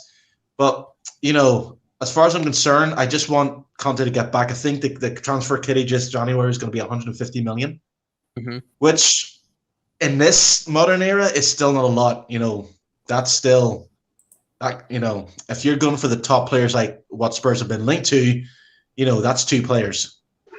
Will it take 2 players to turn this team around? I don't think it will. I think there's I think the team mentality needs improved. So I guess the answer to your question is time will tell. But truthfully, I just want to see that. I just want to see Conte get back. I think he's the man to be backed. He did back Jose Mourinho through the pandemic. He did buy in players. Okay, those players might not have been, you know, have not gotten good. You know, Birdswain and Dorothy. He did do that. So if he was able to do it for Jose Mourinho, and he did buy players for Nuno, I think he'll definitely do it for Conte. I just want to see it backed. And I feel, once again, I think if Spurs are winning, they're in the Champions League, and we're hearing that Champions League music, and they're coming out, I think a lot of, you know, that will be kind of forgotten, put in the back. I think the thing is, what we're, as Spurs fans, we're really annoyed with is the lack of success from where we could have possibly had lots of success. We want to see Spurs in the Champions League. We want to see them challenging for titles, and we want to see it for every season. And I do think that will happen. So maybe I haven't answered the question. So I'll say I think they'll get loans. That's what I'll say. They'll get loans. Yeah. They'll get loans. But like I said, I don't care where they get it from, as long as they give Conte money, not only in January, but in the summer. summer is going to be a big overhaul, I think. I think that was a very intelligent answer, as much as you didn't think you answered it, because you went back to your, kind of point of like, if all the money though does come from ENIC and Levy, and they're not a sports washing kind of owner, they will then take money back for whatever the club earns in trophies, profits, whatever it may be. And if maybe profit continues to come from, the likes of, just the club revenue, and just if they don't invest a dime, then we can just continue to expect, however well the club does, that hopefully will go towards the transfer budget. But like we said before, maybe we can find a happy medium. Maybe we can find a balance with that. But I think that's actually, even if I think you did answer it, so I just want to say it was a good answer, very good, well-rounded answer. And Tottenham Tantrum Gold saying, you can say what you like about Sugar, but he saves us. But he saved us. But he saved us. There would be no Spurs without Sugar and Vernables. If Conte walks, I will go myself and kick Levy out the door.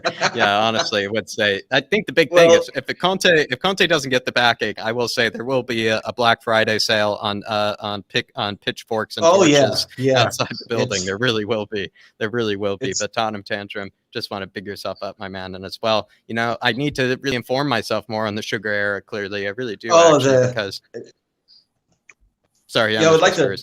Yeah, sorry, I'd like to answer. Sugar. I mean, I think personally, Alan Sugar was worse than Daniel Levy. I remember, I mean, that's. You're about to get brain. You're about to I remember he sacked Venables. Came down. Yeah, I think he sacked managers. Daniel Sugar came to show The Apprentice, and his slogan is "You're fired." He got that from way when he was at Spurs. You're fired. He would just fire managers. I mean, he got Jurgen Klinsmann, and I think he fell out with Jurgen Klinsmann. So Jurgen Klinsmann was gone.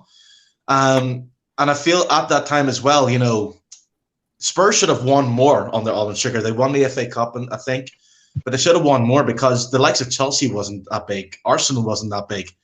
And he sold the club for 22 million, which can tell you, because he just couldn't be bothered with it anymore.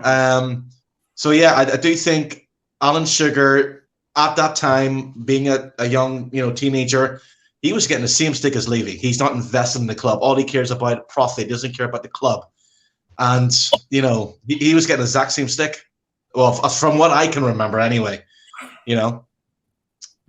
Brian? I'm going to get to Brian here, and Tottenham Tantrum. I just want to say, you poked the bee. No, Tottenham Tantrum. I've spoken about this with a billion times. So first of all, before I go on about Sugar, then we'll talk about the actual question. Cool. I just want to there's someone in the chat that I haven't spoken to or been on a stream with since I've been back. So I just want to say big up to my brother Marcelo, who is in the chat. Love you to pieces, brother. Legend. Need to have a catch-up call and need to do a stream with you. Miss you big time. Right. He smashed it last Kaneki answer me, but yeah. So go on, Brian. So now Sugar. Like Dermot said, we would not be standing here today. I wouldn't know you, Jack. I wouldn't know David. There would be no We Are Tottenham TV. There would be no Brian Island. There would be none of these channels because there would be no Tottenham without Alan Sugar. End of. Okay. Game over. Here is a fan that thought, you know what, my beloved club are about to go out and I can't let this happen. Okay. Yes. He also, you got to remember, he rebuilt the North Stand, the Paxton and the Park Lane. Yes, it's nothing like this stadium is now, but he did that with his own money. He also, as you mentioned, he brought in Jurgen Klinsmann. And Jurgen Klinsmann at the time was the world-class pinnacle striker. Spurs had no hope of Europe, no hope of a league title, weren't even in the FA Cup because we were banned. We were minus 12 points and had a huge fine. Alan Sugar got that point reduction down to 12 to 6, then to 0. Back in the FA Cup that we got to the semi-finals of. And yes, but the thing that Alan Sugar did, yes, he got burnt by Klinsmann. He left after one season and he said, I wouldn't even wash my car with that. And listen, Sugar did a fuckload of stuff wrong. A fuckload of stuff wrong. But he did a lot right. He did a lot right. And he also spent £108 million in that 10 years of his own money. The Stand, his own money. So, Sugar, don't get me wrong with Spurs. I'm with you. Sugar, I was there protesting Sugar out. He was bad, but you can't underestimate what he did. And like I said, I wouldn't even be speaking to you. I wouldn't know Jack or David having him up because there would be no Tottenham. But now for the question. So everybody gather round because it's story time with Daigle. So once upon a time, there was a parasite named Levy who has gone through 16 managers and invested none of his money in the club. And when it comes to transfers, has never ever backed a manager. Don't get me wrong. Woohoo! I mean, we're all happy with the Timothy Atubas, the Clinton Ingis, the Goran Bunjacevic, the Asimovics, the Timothy Atubas, the Gilbertos, the Lee Young Pos. I could go the Toda. I can't remember the Japanese guy's first name, but never played for the club. This list goes on and on and on. Listen, people have got to understand. Back in Levy, fuck me up. Wins for 150 million. Now You got Levy on the mind. I think I need another figure. Joe Lewis back in Levy, then Levy backs Conte. Yeah. You know what it is? It's the thought of that tattoo on my arse. It's just got into my head now. But yeah. So you look at it, and with Levy backing Conte, doesn't mean go spend money like Chelsea. It doesn't mean go spend money like City. It means if Antonio Conte says, I want I've almost forgot his name, Vlahovic. God, Jack, you almost had to come in and save the day, but thank you. Thankfully, my memory came back. If he wants Vlahovic, don't say, okay, so you want a striker who's young, pacey, powerful, blah, blah, blah. Oh, here's this one at half the price. You go, when Conte says, I want this player, that's not a type of player he's referring to. It's the player he wants.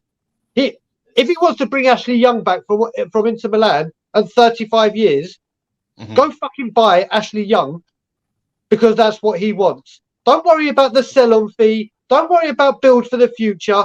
You're looking at people like Kessie who have been rumoured. I don't know enough about him. Don't know if he'll be a great addition or what he'll bring to the club. But literally, he's there at 8.5 million. You buy him, his value quadruples, at least trebles, whatever you want to say.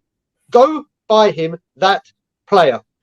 Just because we're saying back the manager doesn't mean, okay, we expect £250 million spent. If he wants a 32-year-old at 33, that's what he wants. Go fucking get him. And this is go on, Spurs. Yeah, so I understand what you're saying about go get that player. And the players that Spurs are linked with, all those clubs will charge a fee that's about 70 to 80 million. That's what it's going to charge. Those clubs know. Like I said, you know, it's Spurs will accept that from a player. So we want to go out by those players. You're going to be 80. Not that. That's just the value. You know, it's not mentioned in the contract fees and everything's a play. And what Levy said before, and I think he did say it in his quotes or whatever release statements. He said, "Big players doesn't necessarily guarantee success." Okay, that the big. I'm not talking. Like I said, Kessie at 8.5 million. Yes, isn't going to spend it. Like I said, I don't expect us to open the floodgates and all of a sudden it's champagne and Skittles and all the big players come in. But the thing is, Levy, you parasite, if you'd listened to the managers and actually bought these players at the time the manager wanted them, like David says about the whole Carl Walker nonsense, you wouldn't have spent 400 million on fucking pointless players. You would have bought the right players that the manager wanted in the right position, and you would have had it. You would have had it. Skriniar. Literally, you don't go and buy three shitty. It's always quantity over quality. That's not what does it. If Daniel Levy and ENIC started losing 250 million because one of their managers started screwing up, do they reckon they go, oh, okay, we'll just buy some cheap replacements and then we'll see if we can fix it? No, they'll go and sack him and hire another CEO or whatever department that can do the job and pay them the big bucks. You have got yourself into this fucking pickle because you don't do. Do you know what? I don't see Antonio Conte going up to Daniel Levy and going, do you know what? I reckon the way we can build our advertising and merchandising rights is by this 58-point PowerPoint plan that I put together. And look at all these pie charts I've done. No, because he does not know that. Pod wanted players. read that. They've all wanted players and said, I'll give you the prime example. The prime example, the coup de grace. When Pochettino first came in, the first thing he said was, I want Morgan Schneiderlin. Whether he did well at United or whatever, he did a fantastic job for him at Southampton and was a baller at Southampton. He said, I want him. Get him. I can see you need help in defensive midfield. This guy will do a job for me. He was like 14 or 15 million, or I'm sure one of the great Harris Army in the chat can tell me the transfer fee for Schneiderlin to United. Daniel Levy said, okay, I understand what you want. You want a defensive midfielder that will do the graft. You want Schneiderlin that's 14, 15, whatever million. I'm going to go and buy you Benjamin Stambouli for $500,000. That's what this also French prick, as well. That's what this prick does, because he doesn't listen. So when it comes to this, you've got to remember as well, when you talk about transfer fees as well, to just wrap this up and this will be my final part, people talking about taking loans out or will they invest? Please don't forget, we've got training ground sponsors or training gear sponsors that pump money into the club. The shirt sleeve sponsors that pump money into the club. The 90 million we had, because apparently we were buying Martinez and it was all good to go before Chelsea wanted Lukaku, but we just waited because we thought, you know what, let Chelsea get their target because it might mean we have to spend that money. There's another 90 million there, plus Anthony Joshua, plus the NFL games. So the money is there. The money is there without a goddamn doubt, but they will not spend it. They will not spend it. And don't get me wrong, I'll tell you the story. As I said, story time with Daigle. It will be a transfer that could be done like that. We'll drag it out over 3 weeks. Oh, it's the January window and it's so hard to get these players. Oh, it's so hard. We won't get them. Conte won't walk them, but he will call them out. And then when it happens in the summer, goodbye. Goodbye. See you later. Bye-bye. Mr. Spurs felt like you wanted a quick rebuttal there. Yeah, I understand what you're saying. The thing is, though, it's a bigger picture for me because in order to bring players in, you've got to sell players. And, listen to Alistair Gould and, watching Spurs myself, they have struggled to sell players. And yes, Pochettino wanted a couple of players, but it was right. In order to get those players, you got to make room for those players. So Spurs can sell players. And at the time, I think they had Dembele, and I think he brought in Wanyama. Eric Dyer was converted. So yes, I do get those big players. I want to see big players playing for Spurs. I want to see Bruno Fernandes play, and Dembele come to Spurs. Skinner was being rumoured. I think he was going to come. Inter Milan was interested, but it was Conte in charge at the time, and he said, no, Skinner's not going to go. I'm going to keep him. No, they kept asking for more money and Levy wouldn't do it. But also, just quickly, Mr. Spurs, I'm going to go back to David. David in the chat says something bang on the goddamn money. Stadium naming rights. Tell me a stadium where a club have moved in and waited 4 years to get a sponsorship, and we paid another person big money from Dallas or Miami to get this deal done. But every time we're close to a deal, oh, it's gone. But we'll sign Dulux as our paint supplier. Woohoo! Well, as for the Spurs, the stadium name, I'm quite happy so far because what's this? If someone comes in and buys a stadium, what are they going to call it? I like the fact it's called Tottenham Hotspur. Will they come in, buy it, and then change the name? Will it be like the Etihad, which is like, okay, Emirates? At least we have right now a stadium that resembles, Tottenham Hotspur Way. Nothing will ever beat White Hart Lane, of course, but that was a Spurs ground. I think Tottenham Hotspur Way is the Tottenham Hotspur, the Tottenham Hotspur ground is the Tottenham Hotspur Stadium, and it kind of links. And I think if it's sold, then that name might be changed. So, if it's sold and the name is changed, will Spurs fans go against Levy for, you shouldn't have sold the name. You should have kept the name. You should have had the contract. I do understand, everything you're saying, Brian. It's just that for me, it's a case of you buy those big players in, you've got to pay them wages, you've got to get rid of the players. And Spurs have struggled to do that. You know, they've We had to hold struggle on to do players. that though, I think, because we haven't, we haven't set realistic prices. But I will say, I just hope Poundland sponsors the stadium. I just hope Poundland sponsors the stadium, because it would be honestly so fitting. But David, you've been waiting very, very patiently on this one, Sorry, David. David. And to answer the Yeah. question, before we get to William Kelly's super chat, which I'll take that William first. Kelly. Okay, William Kelly has been very patient as well. And he says, now, Brian, don't get too big, buddy, or you'll have to oust you like we will Levy. I think he's just saying because he's become our knight in shining armor. But I know Brian, as he even said before, which I think was unfair to him, he's being way too humble, saying once, Daniel Levy leaves, he'll run out of material. I know he still has plenty of good material on Dele Alli, which is why we had him for the Dele Alli episode as well. So, Brian, I think you kind of put yourself down there. You got plenty of material. If Daniel Levy leaves, you got plenty of material left. And Truth Sets Free says, Mr. Spurs, big up, great energy and perspectives. He is coming in with fantastic, perspectives, as well as just, very he's come about it in a very, roundabout kind of way of thinking. And he's honestly enlightened me on plenty of things. Truth Sets Free. He really has. And I think you're absolutely smashing it, my man. Thanks very much. Truth Sets Free is also recognizing that. He's also recognizing that. But David, sorry, I'm actually missing these. Thank you, David. You're keeping me up to date. Doing bad hosting job. Spurs never get fear of missing out ever. They never get the FOMO. I mean, I think we do have the FOMO. That's the thing. We're the kings of FOMO. We're the kings of FOMO, if you ask me. I mean, we know what we're missing out on. We know what we're missing out on. But definitely pick yourself up, Truth. Cuba99 says a naked Brian Daigle body is 98% covered in tattoos, kicks and Levy stories. Look at he just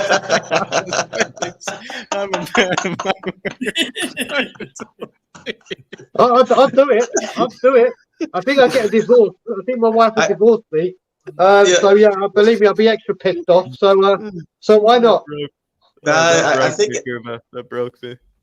Yeah, Brian, if you ever met Daniel, I think Daniel would have you, you can meet him all angry about an hour. He will have you just crumble. I think he'll be able to sell you his philosophy. And he'll be like, okay, Daniel. Mr. Spurs, you need to do your research on me, mate. I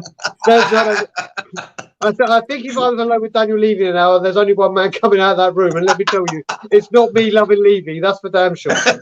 I just think it's great because I did see I was getting a quick bite to eat, and the guy who was sitting in front of me did have tattoos all over his face and everything. So it's just hilarious. In Daigle's case, he's just waiting in line just to speak to Daniel Levy with a Hello Kitty on his face. Oh, man, oh my word.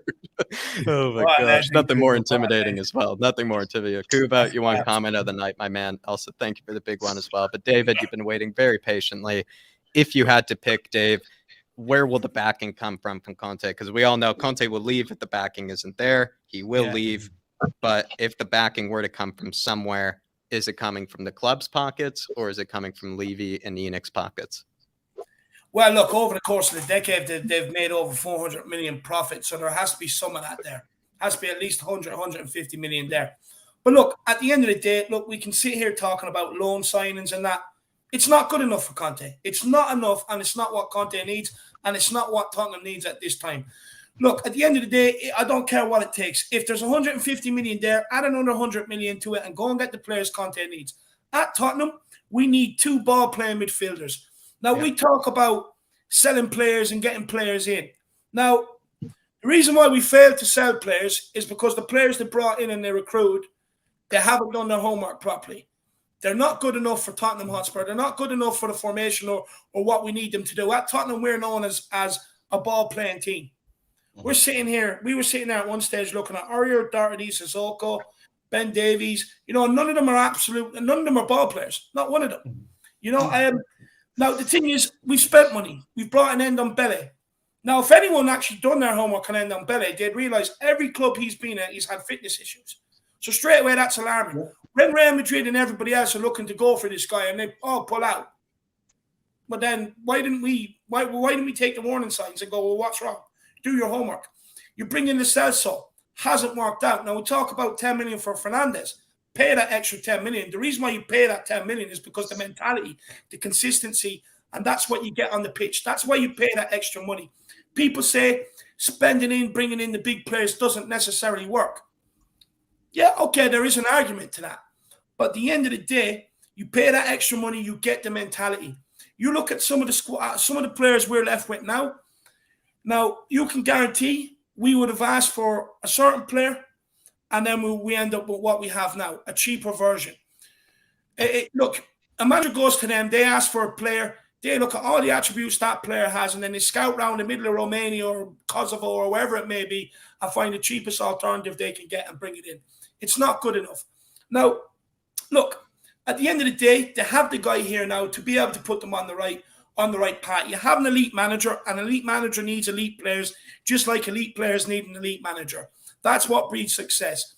So I don't care what it takes. I don't care where you pull the money from. I don't care, if you have to sell a few paintings and rent out your house for a year. I do not care. Find the money. At the end of the day, all the neglect and everything else is on them. They can put the blame on Hitchin if they like, but who hired Hitchin? They did. Who should have oversaw what Hitchin was doing? They should have. Who should have held Hitchin accountable for the mismanagement of the funds he was allocated? They should. But no, he's still walking around there making tea every lunch day. Absolutely ridiculous. It's just not good enough. So at the end of the day, it's their cock up. So it's up to them to fix it. I don't care where the money comes from. But it has to be a mixture of what's already there and what they can bring to the table. I don't want to hear any of them about any of this sustainability or anything like that, because what's going to happen is we're going to go into further decline if Conte walks. It's going to happen. And then what you will see is Tottenham, 0 investment from the owners. Norwich, 2 million investment owners. Burnley, 5 million investment from the owners. And we're all going to be in the Championship together singing Kumbaya. That's what's going to happen. So at the end of the day, they now need to find money and put the money in. There's no point of bringing in a Conte, and then there's no point of bringing in Conte, promising to bring him to, Gucci, and then bring him into pennies and say, pick a jumper. You know what I mean? You just don't do it. You bring him to Gucci and you get exactly what the guy wants. It doesn't matter how much it costs. You bring it in. It doesn't matter where you bring the investment from. You bring it in. At the end of the day, yes, Conte will be able to turn around 1 or 2 of these players and save a few bucks here and there. But at the end of the day, this rebuild, it's going to take a lot of money. It is going to take a lot of money. You're talking when we never replaced Ndombele properly, when Yarmer properly. We've only replaced out of Jan Vertonghen and Toby out of road. We've only placed one of them with a Romero. Emerson, look, all signs are that he's going to be decent. He could end up being like Kyle Walker. He has all the attributes possible to be like him. But again, how long and how much money did they waste trying to find that? You look over the left-hand side. Reguilon, okay, I reckon he will do good. There's a replacement for Danny Rose. Christian Eriksen replacement never happened. Dele Alli's allowed to go off the boil for 3 years and not bringing a player to replace him. Not good enough. You look at Lucas Moura. Yeah, he works hard. Is there really any end product? I know the other day had a lot of involvement in the Leeds game and all the good things that happen, but usually there's not a lot of end product there. It's all hot and cold with him. Now, so because of the neglect and because of all the transfer windows they failed to bring in the 3 under Pochettino, which is why we're still sitting here talking about some of these players that we shouldn't really still be here. Like there was a game against Hull in 2014. 4 players were starting the other day, and there's still more players that were here back then that are in the squad that are just nowhere near good enough to warrant being here this long. Now they can cry about selling players. We have to sell to buy. But if they'd done their recruitment properly and their homework properly and had the proper infrastructure in, well, then that model would be easy because you'd be an easy transition because your players would be good, so you'd be able to sell them. And then that means you'd be able to bring in the good players as well. At the end of the day, when we have hit big, they went and bought Ronald McDonald. You know what I mean? Who's a Walker McDonald's advert. It's not good enough. That's your signature signing. And the guy cannot get on the pitch. It's absolutely ridiculous. But again, it's because they didn't do their homework. They did not do their homework, and it's not good enough. And just to sum it up, is they can cry all they want about not being able to sell players, this, that, and the other, but it's their own doing. You don't make mistakes, then come crying to me that you can't fix them. You know what I mean? And that you can't help us. At the end of the day, if you make the mistakes, it's like every other person in life. If you make a mistake, it's up to you to fix it. And why can't I play the same morals that I live my life by and many others live their life by to these guys? Why can't I? Well said, Dave. Well Yeah. said. Mic drop from you. The approval from the knight himself. The approval from Roy Keane Go on, himself. David. Go on, David. Absolutely class from all of you. Well done, Dave. Moondog says, we need players that Conte wants, not what Levy wants from the bargain bucket. I mean, seriously, back home in Brooklyn, I would say, I'm not even kidding. There literally is at this bodega near me a bargain bucket where it's just this bucket of items that you can just get 50% off of. I'm telling you, that's all Levy gets is shopping, stuff from. Seriously, he doesn't even want to go to the upper shelves. He just goes over to the bargain bucket and says, listen, it's a bit of expired fish in here, a bit of expired potatoes and whatnot, we can have for tonight. Seriously, the bargain buckets do exist. And that's basically what Tottenham Hotspur look for when going in the transfer budget, as well as what Steve Hitchens probably had to work with is the bargain bucket as well. But Moondog, I could not agree more. Big yourself up, my man. And seriously, it's even just connects right to what David was saying as well with the Ronald McDonbeleys of the world as well. Tottenham Tantrum Gold saying, brilliant, absolutely brilliant stream, guys, and Mr. Spurs. Sugar sold 22% in December December 2000 for 22 million, and the remaining 12% for 25 million June 2007. Come on, you Spurs, all legends, all of you. Just giving us the facts there. He's just kind enough to give us the facts as well. It's just seriously, he's almost fact checking us there. Nothing gets by the man. Nothing gets by the man. He's Dave Mackay in the back. He's Dave Mackay in the back with the stats. There you go, Dermot, as well. Hitting me up with the stats, my man. Hitting me up with the stats and with the facts as well. Big yourself up, and thank you for the continued support, my brother. Thank you for the continued support. Also, I hope you're keeping well, my man. Hopefully you're keeping well as well. But also, as I will say, another plug again, if you really do want to take your mind off of things and get that nice needed therapy from everything we're talking about at the moment, head on over to Tottenham Tantrum Gold to get the glory days, coursing through your veins, to get the glory days, to see the Dave Mackays and the Glenn Hoddles of the world, especially for the younger crowd like myself that need that education lesson. Head on over to Tottenham Tantrum Gold. David here with a super chat. And also, David, I look forward to seeing you, my man. He says, spot on, Dave. Back Conte like Liverpool did Klopp, like Alisson and Virgil van Dijk will fill weak positions with world-class players, top striker, creative midfielder, and center back. Seriously, it's my whole Christmas wish list right there, David. That's my whole Christmas wish list. I probably would go for that creative, deep-lying midfielder first, then that top striker, then that center back, if you ask me. But exactly what we need, especially if we sell on a big player. We do need to be able to fill these positions. We can't just sell someone like a Tanguy or Gio, or even, if it were Harry Kane, if he had to come to it, we can't just, take the profits and, just go for, a cheap Poundland option. We need to fill it in with an actual quality, replacement. And that's exactly what Liverpool did. They used the money wisely and they didn't waste a single cent of it. And that's what we need to do. But David, anything to say to your fellow Dave? Do you know what? He set me up just to absolutely finish, Jack. I'm going to land on the runway and I'm going to through the airport and then pull the brakes. Look, with Liverpool, right, you look at Alisson. Their keeper cost them the Champions League final. They knew that. What did they do? They went out and paid at all odds to go and get Alisson, the keeper that Klopp identified that came into Liverpool. You look at Virgil van Dijk. Defence was also a massive problem. January. Now, this is an example of a club that do what's needed. They know they were being overpriced. Everyone around the continent laughed at them for paying the money they did. But they paid it in January, and look at the results they got from it. At the end of the day, the proof is in the pudding. If you want a player, now the thing is, we're well able to charge the going rate when we want to. So if you're going to charge the going rate, expect to pay the going rate. And if you want players that, look, everyone knew Liverpool were looking for a keeper. Did they overpay on Alisson at the time? Yes, probably. But it doesn't matter. They knew that they were going to be overpriced because everyone knew they were looking for a keeper, and they paid it. They knew they were going to be overpriced looking for the centre-back in Virgil van Dijk, but it doesn't matter. They knew they needed it, and they paid it. They weren't flirting with 2 or 3 other keepers or 2 or 3 centre-backs either. They identified them and went and got them. So people that tell me it's not possible to buy what you need in the January transfer window, you're wrong. You can. It's if you're willing to front it up with the cash. That's the big difference. Well said, Dave. Yeah. Well said. Mr. Spurs, yeah. I agree with you, Dave. The thing is, I've also have to throw in there is, the managers Spurs have had, were they big enough to attract players? Like I've said before, Liverpool has that history. They had Klopp, and I'm sure Klopp when he talked to Alisson and talked to Virgil van Dijk, it was, Virgil van Dijk came from Southampton, I think it was. And I remember the season before, Harry Kane made him look like an idiot. Just put the ball through his legs and he was having mistakes. And I think Liverpool bought Klopp in, and Klopp had a winning record at Dortmund.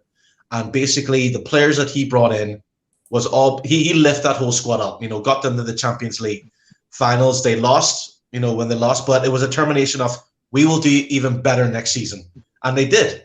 They won the Champions League, and they just missed out. But I think that the whole demographic is the fact that yes, I fully agree. Should have been invested, but I look at the likes of Pochettino's one of the best managers Spurs have had in the last. Up till now, because Conte hasn't been there long enough to prove himself.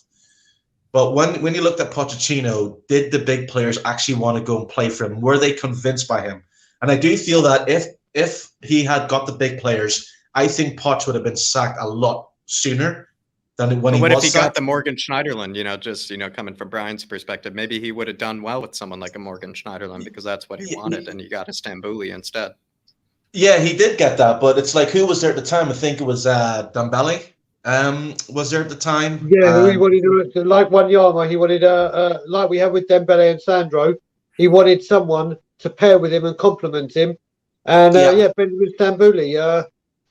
Yeah, Dembele did. Yeah, I can understand. It's just a case of, we'll never know how the transfer negotiations go because we're not in that room. It's what the Sun's reporting or the newspapers reporting. But I do feel that, Spurs, again, I've said it before and I keep on to it. If you're a player and you want to go to a team that's going to guarantee you playing for trophies and guarantee in the top four, Spurs hasn't been that. And even with the big, they only got into the top four in those years because the other teams were rebuilding. Since then, even during the highest times, my friends were asking me, "Oh, do you?" I was like, "You all have to be ready because as soon as Man City, as soon as Liverpool, and as soon as Chelsea get that rebuild, Spurs will be back to fifth. They'll be struggling to get fourth. So right now, it's about and even being ahead. Spurs were never going to spend 80, 100 million on a player.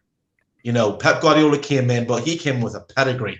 He came with winning titles, winning trophies. Pochettino didn't come with that. So I do feel that, yes, I understand that Daniel Levy and not invested, but I do think if Pochettino had shown him, Pochettino could have won the FA Cup or League Cup. But every manager he lost out to was against managers who had won trophies before.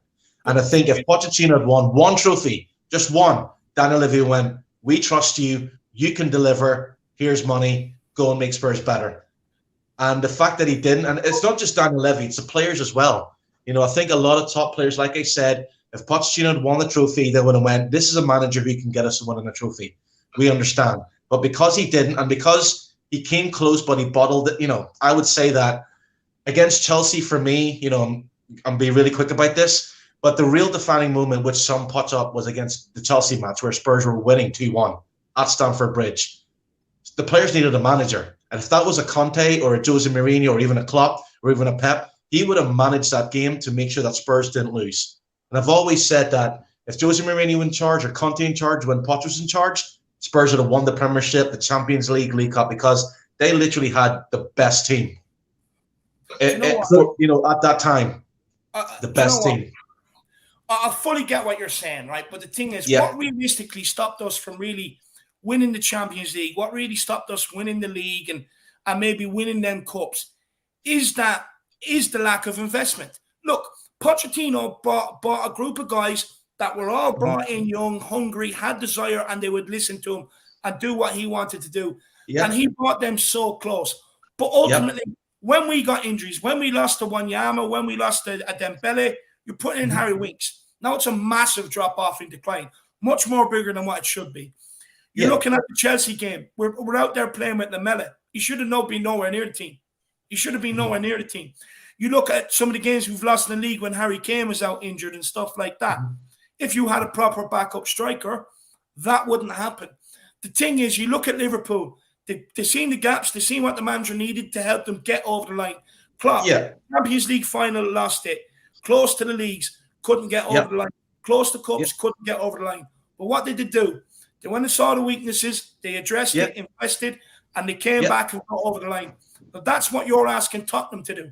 You're asking Tottenham because we were miles ahead of Liverpool. When Klopp came in, they were losing to West Brom, John, you know what I mean, and stuff like that. And they were languishing down in 5th and 6th and stuff like that.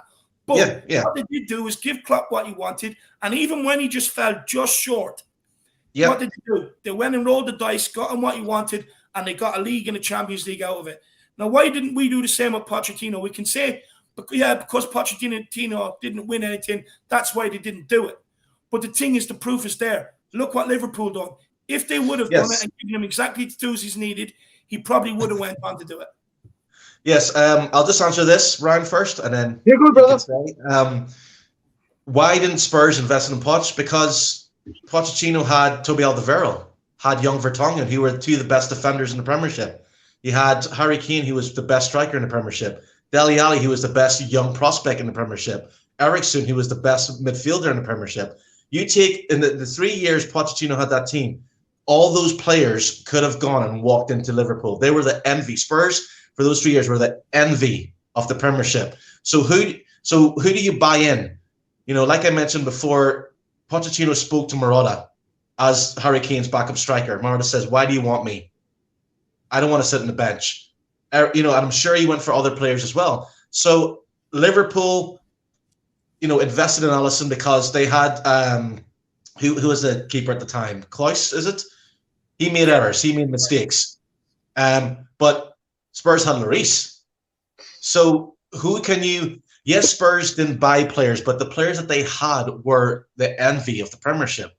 We're just talking about Spurs in the last 3 years of declining because those players have declined. You look at Mane, Salah, you look at Firmino and stuff like that. They were also the envy of the Premier League and the envy of Europe.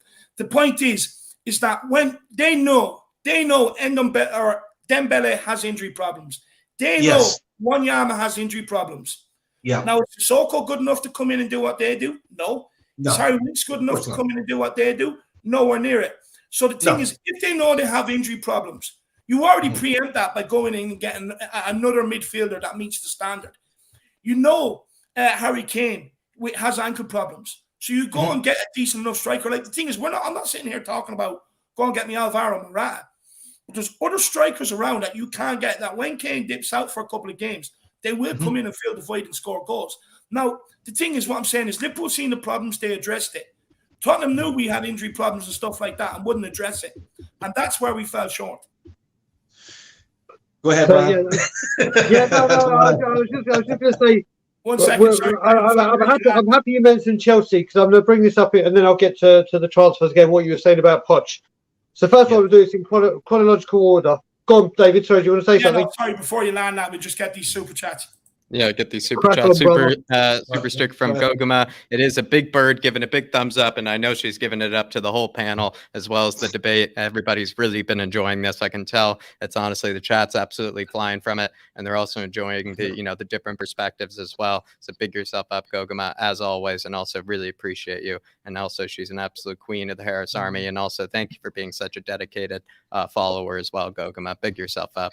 Moondog here with the big one saying, serious question for you guys. Do you really think Levy is going to be giving Conte $100 million in January? How many times have we heard this and end up getting a £3 million player?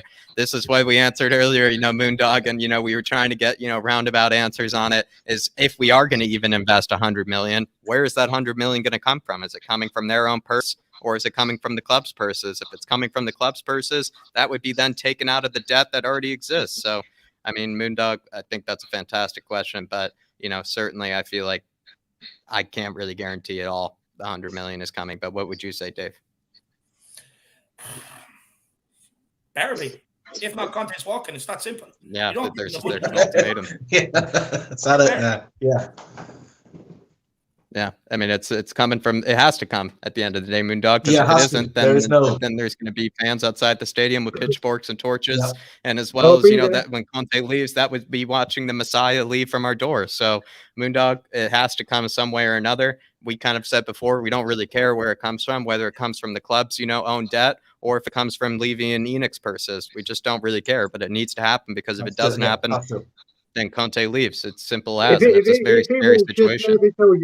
If he leaves, it'll be hello Air Canada. I need a flight to London, and I'll see you in February. And I'm not. Again, I'm not joking. I'm not. Frequent I'm not flyer joking. Levy Miles. Frequent flyer I'm not. Levy I'm Miles. not joking. I will be back if he doesn't do it to the manner that we want. And like I said, forget value.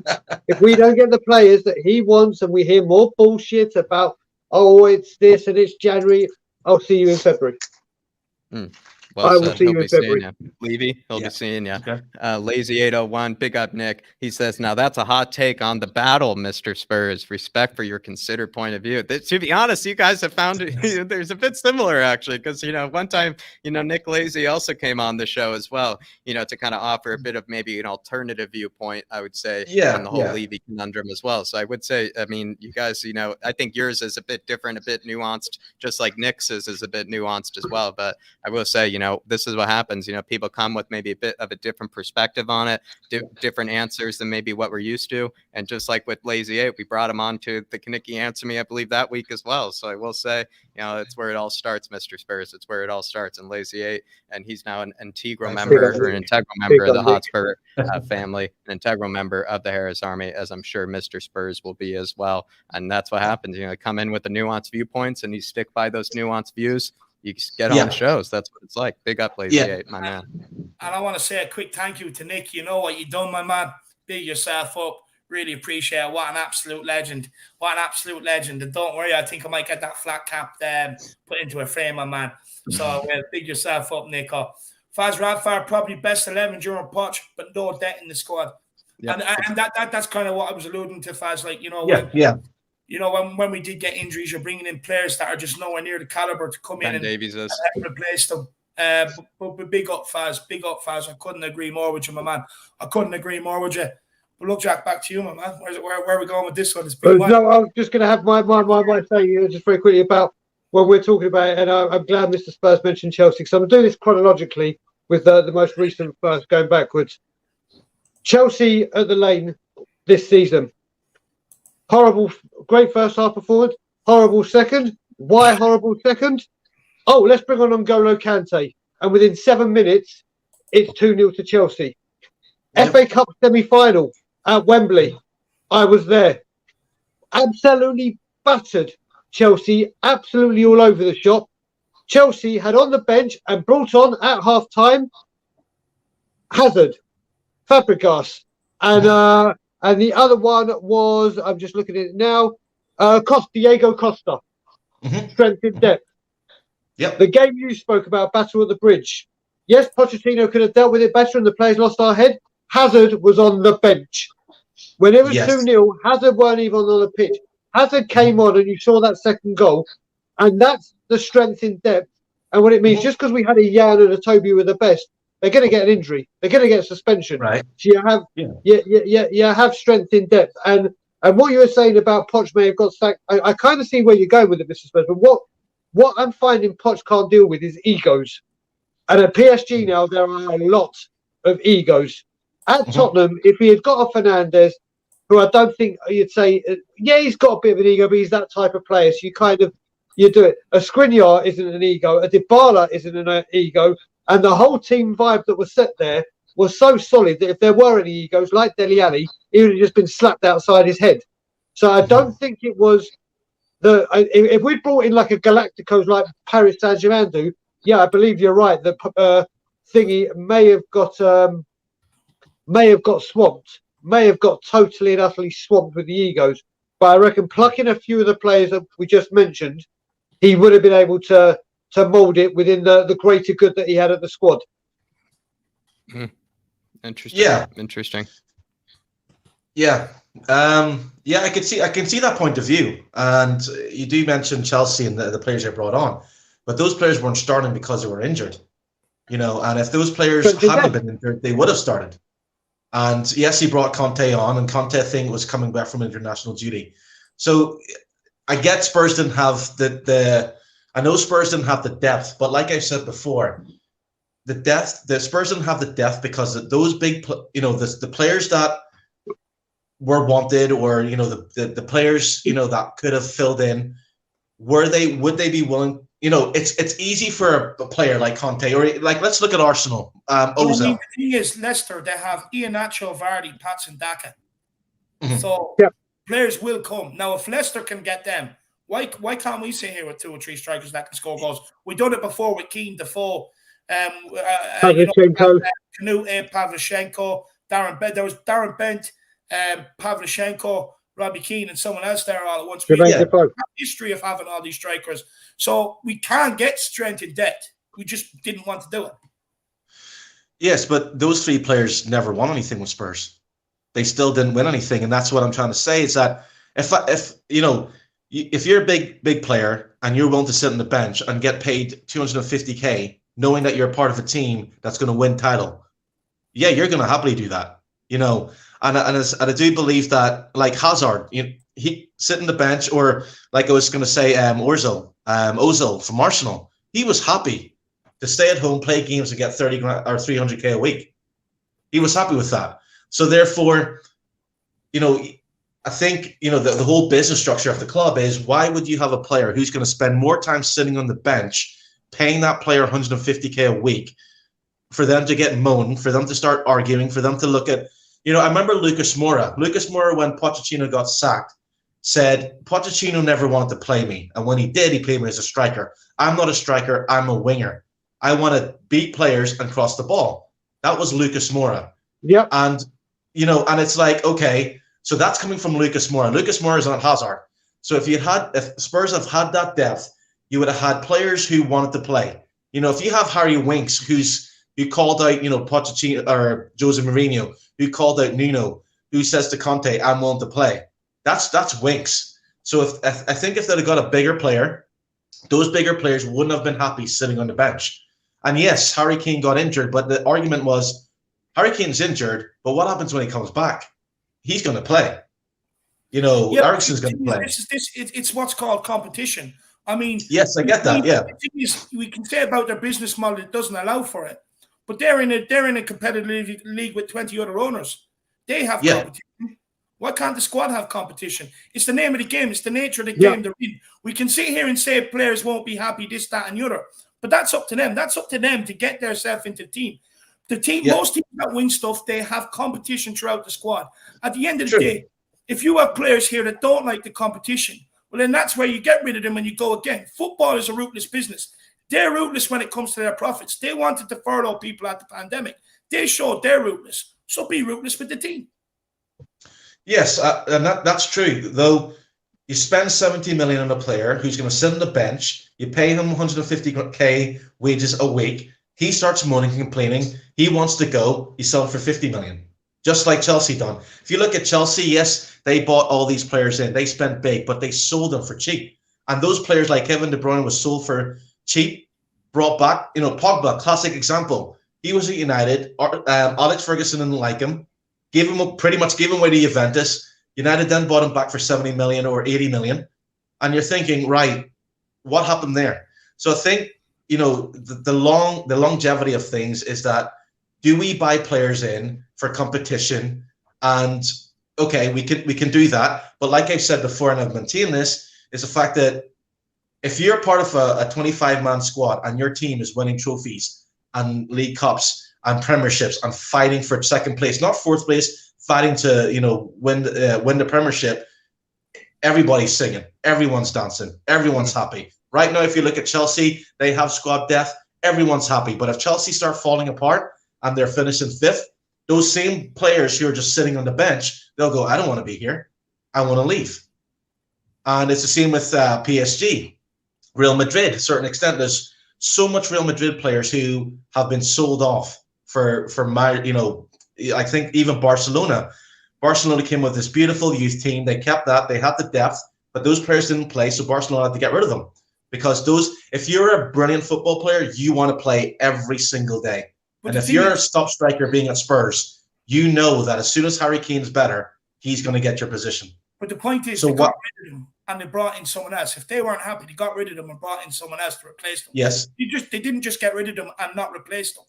Now, the thing is, football is a competitive environment. All the players right now would have been competing with people from the age of under 5 right through to now to be able to get into the team.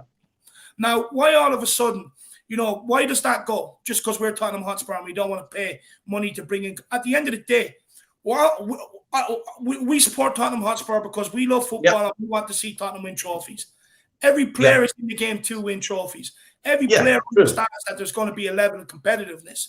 So why should it be a shock that they come to Tottenham and it's competitive when no matter what club they go to in the world, there's always going to be that level of competition?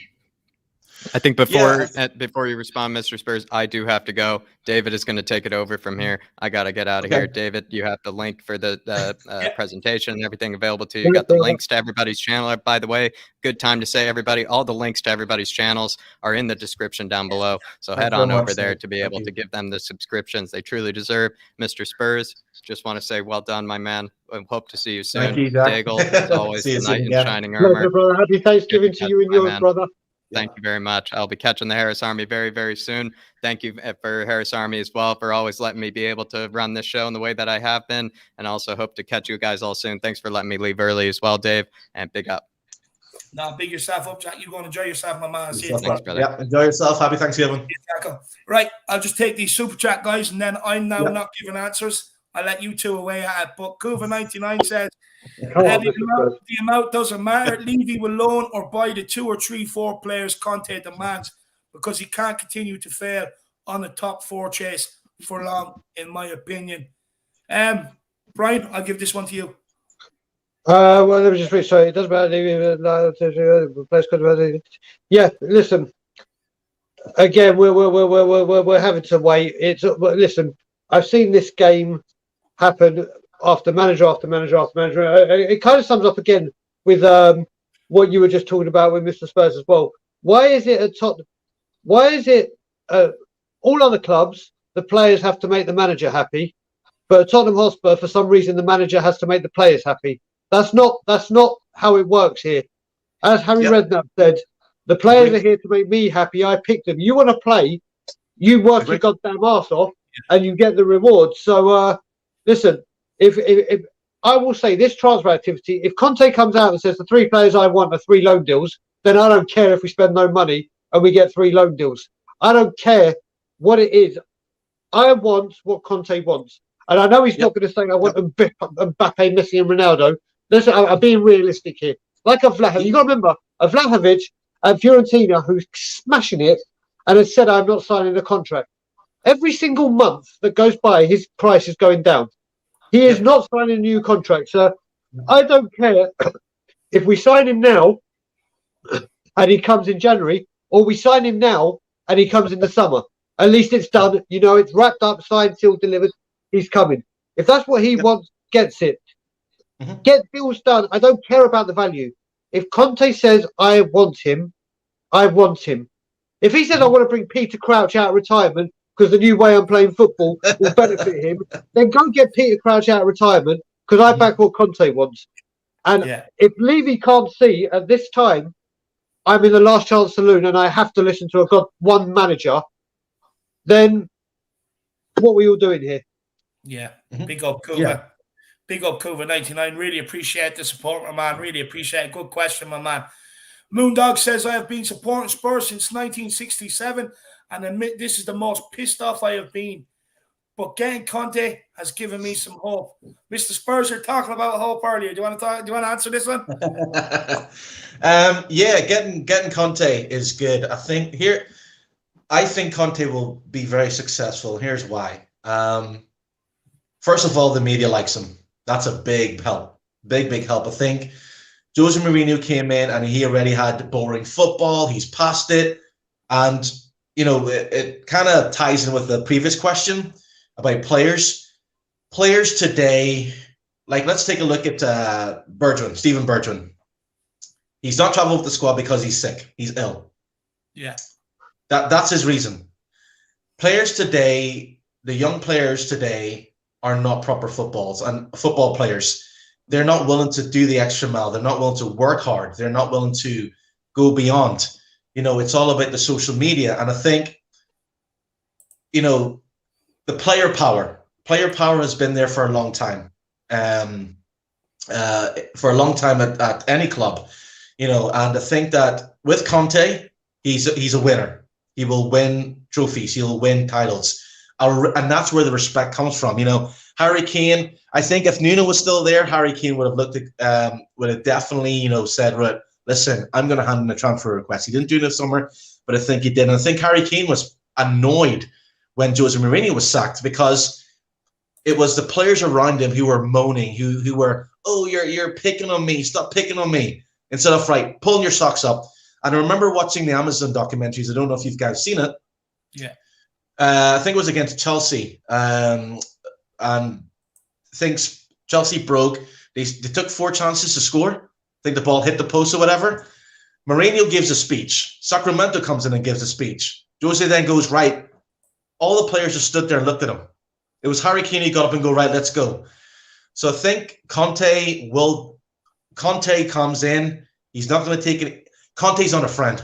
I think Jose Mourinho wanted to be a friend. Nuno wants to be a friend. Poch, to a certain extent, towards the end, wanted to be a friend. Conte is a manager, and I've done a video about this. Conte is coming in and says, I'm not your friend. I'm here to manage you. You will do as I say. And if you don't, you'll sit on the bench or get sold. And I think for the first time, Daniel Levy has said, I will no longer pick the players over the manager. I will now pick the manager. Yeah. And we will see that. I think if Conte goes, I want this player sold, he'll go, right, okay. You can't deny Conte for what he's won. He's won titles. He's won the Premiership. And I think this is a manager coming still great, still passionate, still showing his emotions. And I think players will step up. They'll be kept. Players who don't will be sold. It's that simple. Yeah. No. So I'm just going to have some kosher bacon. No, you're all right. But look, we do have a few more questions to get to.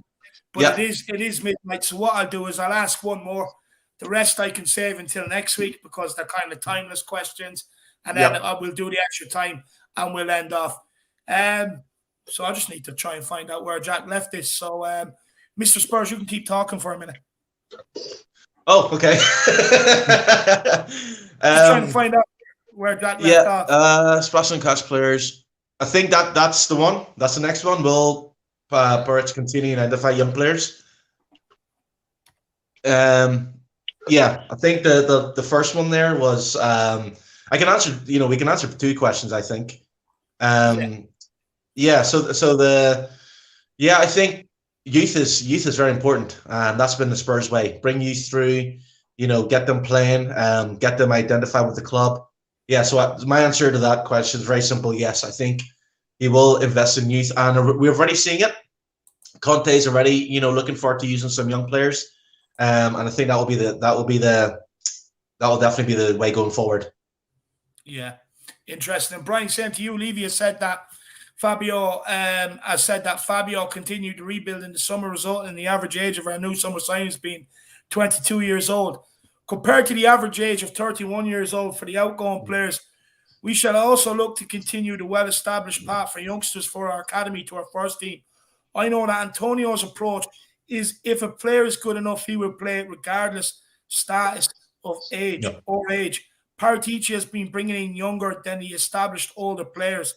Do you see this trend continuing under Conte? So this part of it, basically, I'm hoping with this foundation that Conte and Paratici have, that at least Paratici will listen to Conte, not just say, right, I've identified these players, here we go, off you go. Yeah. I don't know. I'm not too well versed. I think in Juventus, did they have this trend of just buying youth? And then we're talking a long, long time ago. Listen, I'm going to bring Arsenal into the conversation.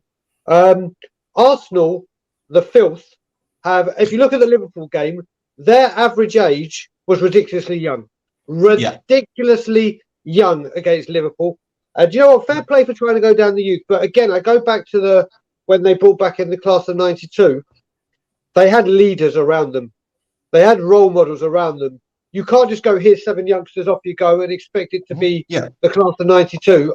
It just doesn't work that way, especially if you're bringing them in. That class of 92 had years and years and years together. Kind of like what Southgate's been doing at England. He was with the youngsters. He's known what they've done.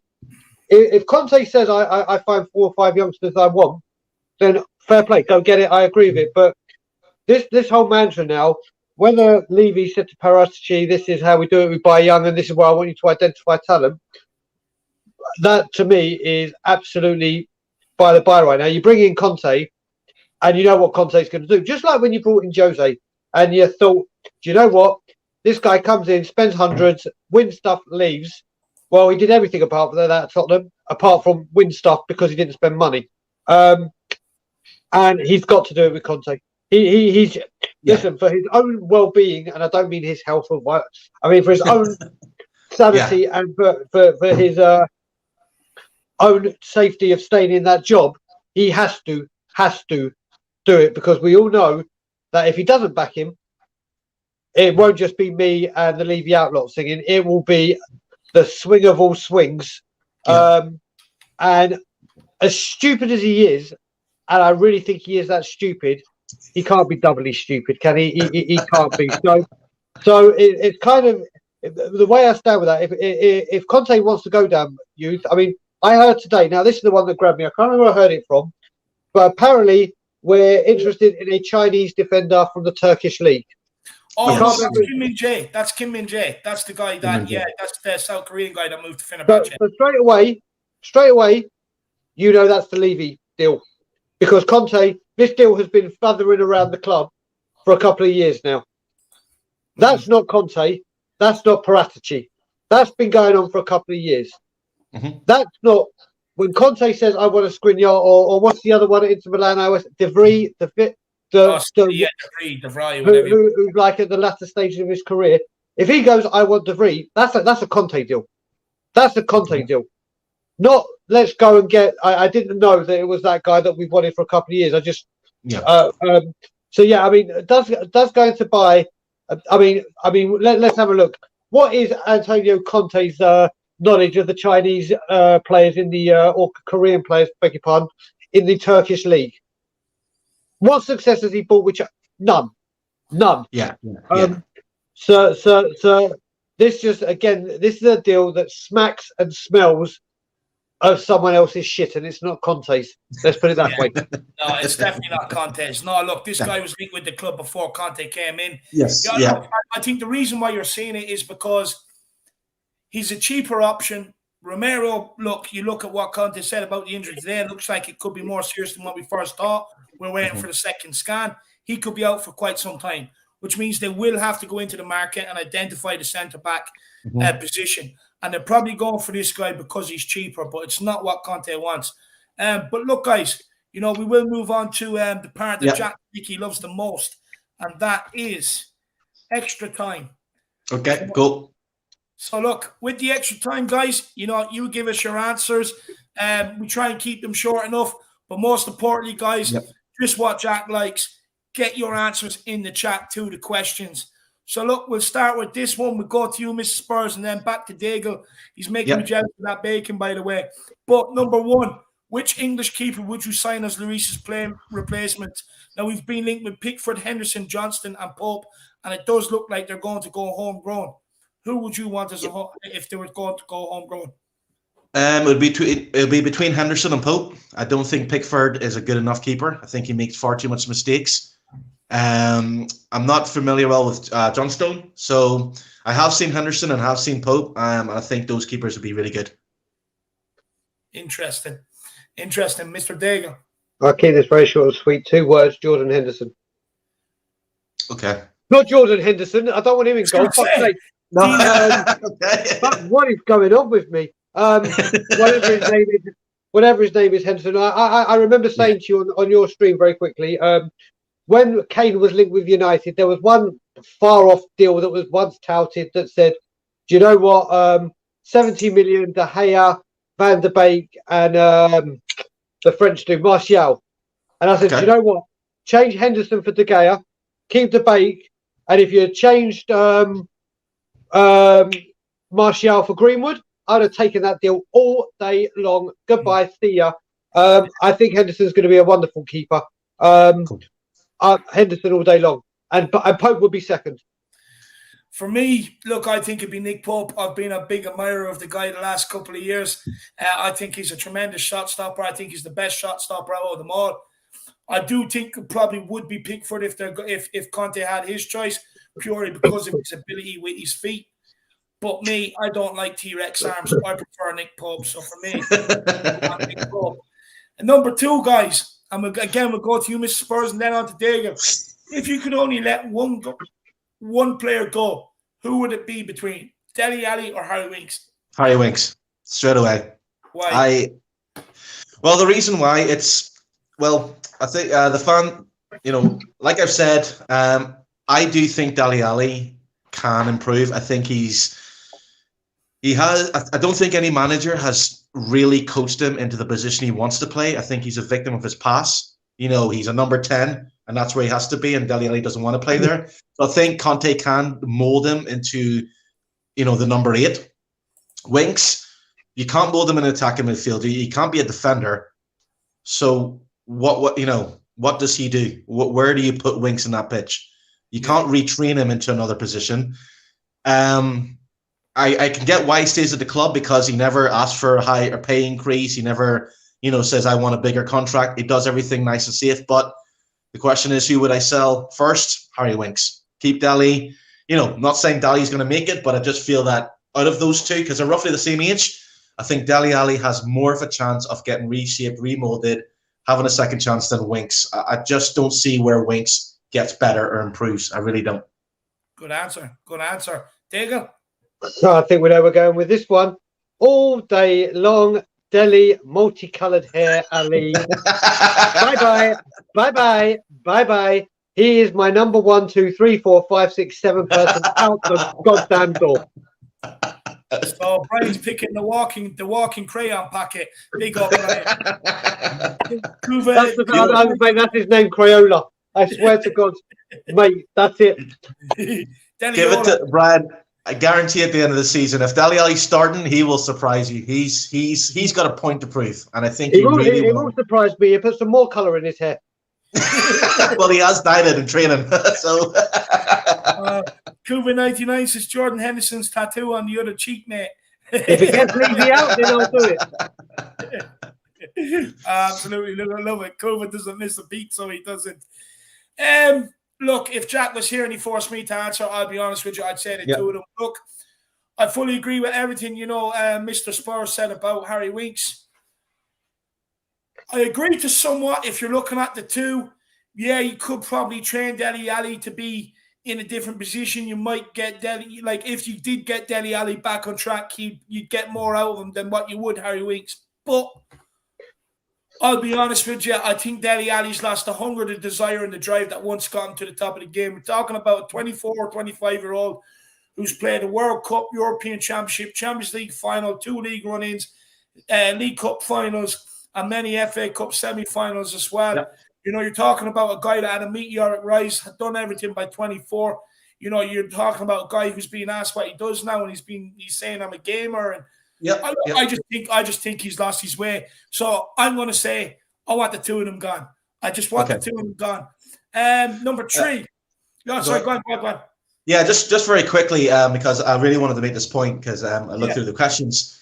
I can understand where Dele Alli's fallen across, and as he said, he was asking, he's a gamer.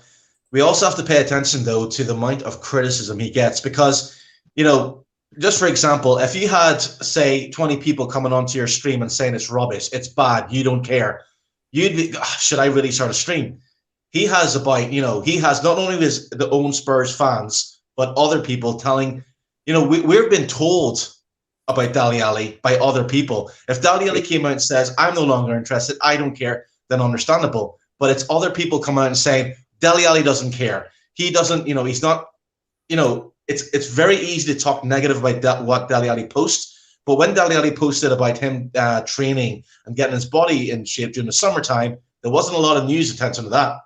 So I think the lack of, he doesn't care, he doesn't want to be there. If Dele Alli didn't want to be there, Dele Alli would have made sure that he wasn't there. Do you know what? I agree. I disagree that there wasn't a lot of attention about the Dele Alli, because it actually, when he posted that, me personally, from what I've seen, a lot of people changed their mind and were willing to give him another year. But look, the thing is, he can put out posts, he can put the title on it he wants, I'm working hard, this, that, and the other. But at the end of the day, the actions speak louder than words. Now, the guy has had numerous chances. He can blame Jose Mourinho all he wants. He's had numerous chances, didn't take them. He had chances under Nuno, didn't exactly take them. And this is my point. You can put out all the posts you want, promising things, but in life, actions speak louder than words, and he's not producing the actions. Yeah, I get it. And I think, to me, though, if Dele Alli, if Spurs were playing great and they're phenomenal, and Dele Alli was getting on and still making those errors and still doing what he's doing, now you're playing the way he is, absolutely drop him. Completely drop him. He's not worth it. He doesn't care. But the fact that, you know, and I'll be really quick, the way I look at Dele Alli is we have to look at what was the greatest goal he scored was against Crystal Palace when he did that overhead flick. Unbelievable. Now, what if I watched that and Dele Alli was getting praised, but as you know, I'm a big fan of football and watching it as a manager kind of person. Harry Kane crossed the ball. Eriksen headed to Dele Alli. Dele Alli did what he did. That ball did not hit the ground until it hit the back of the net. Dele Alli needs to be in a team that's fast movement, fast pace, and having Winks and Sissoko behind him who would slow everything down. When I watched Dele Alli play, he's still making the runs into space. He's still trying to get, you know, to space to have a ball. The ball doesn't arrive. He gets frustrated. And then by the time the ball comes to him, he has two players marking him and he's trying to, you know, do a pass around the corner. So I don't see Winks doing that when I watch Winks. I see Winks panicking, passing sideways, you know, because all Winks has to do is look up, see Harry Kane or Son who make the run and make a pass. Even if he overhits it, that's fine. At least he's trying. I don't see Winks doing that. I still see Dele Alli for all the criticism he gets, and if he plays tomorrow night, he'll still be making the runs. He'll still be trying. And he did it. That's what made Dele Alli great. It wasn't his beating players. It was the fact that he would make a run, Toby Alderweireld will find him. He'd make a run, Eric Dyer would find him. If Spurs have a ball player next to Dele Alli or with Dele Alli in that team and Dele Alli makes a run, Eriksen would find him. And I think that the fall of Spurs has been the fall of Dele Alli because they haven't got a passer of the ball who can find him when he's making runs. But and that's all. The thing is, I think he gets frustrated. The reason why Jose Mourinho kept on giving him chances and taking him off is because when he was in space and he did receive the ball, he was flicking it. When all the manager wanted to do was trap it and pass it. Now, the thing is with Dele Alli, he has a habit of not doing what the managers want him to do. Now, yes, I agree with you. His best years were running in behind. It wasn't on the ball. Yep. He's running and picking up space. Fully agree with you. But he has to adapt. Now, you're talking about great players who've graced the game, who have had longevity up the top. Steven Gerrard, Lampard, the list goes on. No matter what manager came in, they adapt to what the manager wanted them to do. And it should be the same case for Dele Alli. Now, Gerrard and Lampard are his idols. So if they done it, why can't he do it? Because he doesn't want to play himself. He wants to be a renegade. He wants to do what Dele Alli wants to do. And in terms of the criticism, I'll be honest with you. If he's being paid 150 grand a week, but then he deserves the criticism if he's not performing. At the end of the day, he's willing to take the money, but then he can take the criticism that comes with it. That's true. That's true. It's, as you mentioned, those players adapted to the manager, and those managers played him in the right position. Like I said, personally, I feel Dele Alli wants to be a number 8. He doesn't want to be a number 10. And if he has Conte, you know, I'm not saying he'll make it. I'm saying if Conte gives him 5 games where he says, right, all you got to do is get the ball, turn and pick your passes, I think Dele Alli is more than capable of doing that. If Conte pays him at number 10, I think Dele Alli will go. And I think whatever club picks him up and says, right, Dele, you want to be number 8, we'll train you, we'll guide you, we'll do that, we'll see a phenomenal Dele Alli. He has the stamina to go box to box. Yes, he was doing those flicks like you're saying, but he was getting the ball, there was a defender around him, and he was trying to get rid of the ball quickly. Because before, when he did those flicks, it was a flick to, you know, Eriksen or Harry Kane, and he was on the move. So I just think that as a talent-wise, if he wants to stay in the team, he has to adapt to what the team is around him. Yes. If he plays at number 8, though, he won't have to do those flicks because he will get the ball and have time to turn, look up, and find a pass. Like the one assist he has with Harry Kane, I think it was in the FA Cup. He got the ball, looked up, Harry Kane makes a run, he put the ball through. If that was Winks would have passed it to the wing back or the defender. Yeah. So I just believe that if Dele Alli is given a chance at number 8, which will be his final chance, I'm not denying that is his final chance. Yeah. And if he doesn't make it, he'll be gone. and he has no. And I won't even defend him like Dele. You had your chance, you know. Even his dreadlocks, it reminds me of Ruud Gullit. You know, when Ruud Gullit was a central, midfield player. Do you know what? I think I found the naming rights for our new stadium. It could be called the final chance. Because that's what we just do. We just give players contracts and just say, listen, one more chance. Oh no, you did good. One more chance. That's what we should be. The one more chance or final chance saloon, we can call it. Listen, Dele Alli will go somewhere else. He'll do well. He'll do exceptionally well. Get a big contract. Get some more merchandising and do what he does. Repeat. Yeah. If Dele Alli gets sold, Spurs will make a profit. Bought him for $5 million. He's going to go. Even if he goes for $20 million, Spurs have made a profit. Exactly. So there you go. So I think if Levy wanted to sell Dele Alli, he would have known that already. So they must see something. They must see something in him and go, right, you have it in there. How do we get that out? And like I said before, him being 24 years old or 26 years old, yes, he's getting paid. I think it's 120K.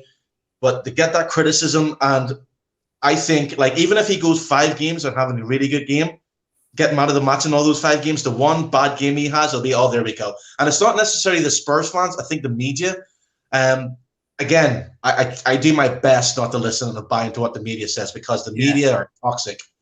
So that's my final piece of Dele Alli. No. Look, interesting. You know? Look, we all see. Look, I always say this. We all see football through different lenses. You know what I mean? And at the end of the day, only time tells who was right. But it's good that we all have different opinions. You know. Yeah. Number 3, if you could only sign Kessie or Brozovic, who would it be? Who you asking first, buddy? You go first, Ben, because I haven't really dived into these players, so you'd have a far better answer than me. Do you know what, mate? I've got exactly the same answer as you. I can't confess. Because, like, I do watch all my football. I tell you what, since I've been here, and obviously with my wife, obviously I watch as much Spurs as I can, as much football as I can. But YouTube and everything has taken over my life, and which I'm loving and whatever. And the pandemic, and during the pandemic, and right before the Burnley game, I actually said to my wife, "That's it. I'm not watching Spurs anymore till he's gone, because it's killing me." And I was like, I'll watch Match of the Day, I'll watch this, I'll watch that, but I'm not watching it live anymore because it's affecting my mental health, it's affecting my relationship with my wife. And then obviously the pandemic came, and when football came back, I was like, oh my God, I've got to watch football. Oh my God. So I don't know these two players to say which one, like, personally, I think will be the better player. But what I would say, if I had to have a choice, like, now, I'm going to go more towards the, and I've got to make sure I say it right, Brozovic. And the only reason I say that, I don't know that his age or his stuff, is because obviously Conte's worked with him. Conte identifies how to get the best out of him. Conte has won a championship with him. So, I mean, he could do wonders with Kessie. He could do wonders with him. But if I had to choose being blind, I would have to go with what he knows. Okay. Mr. Spurs?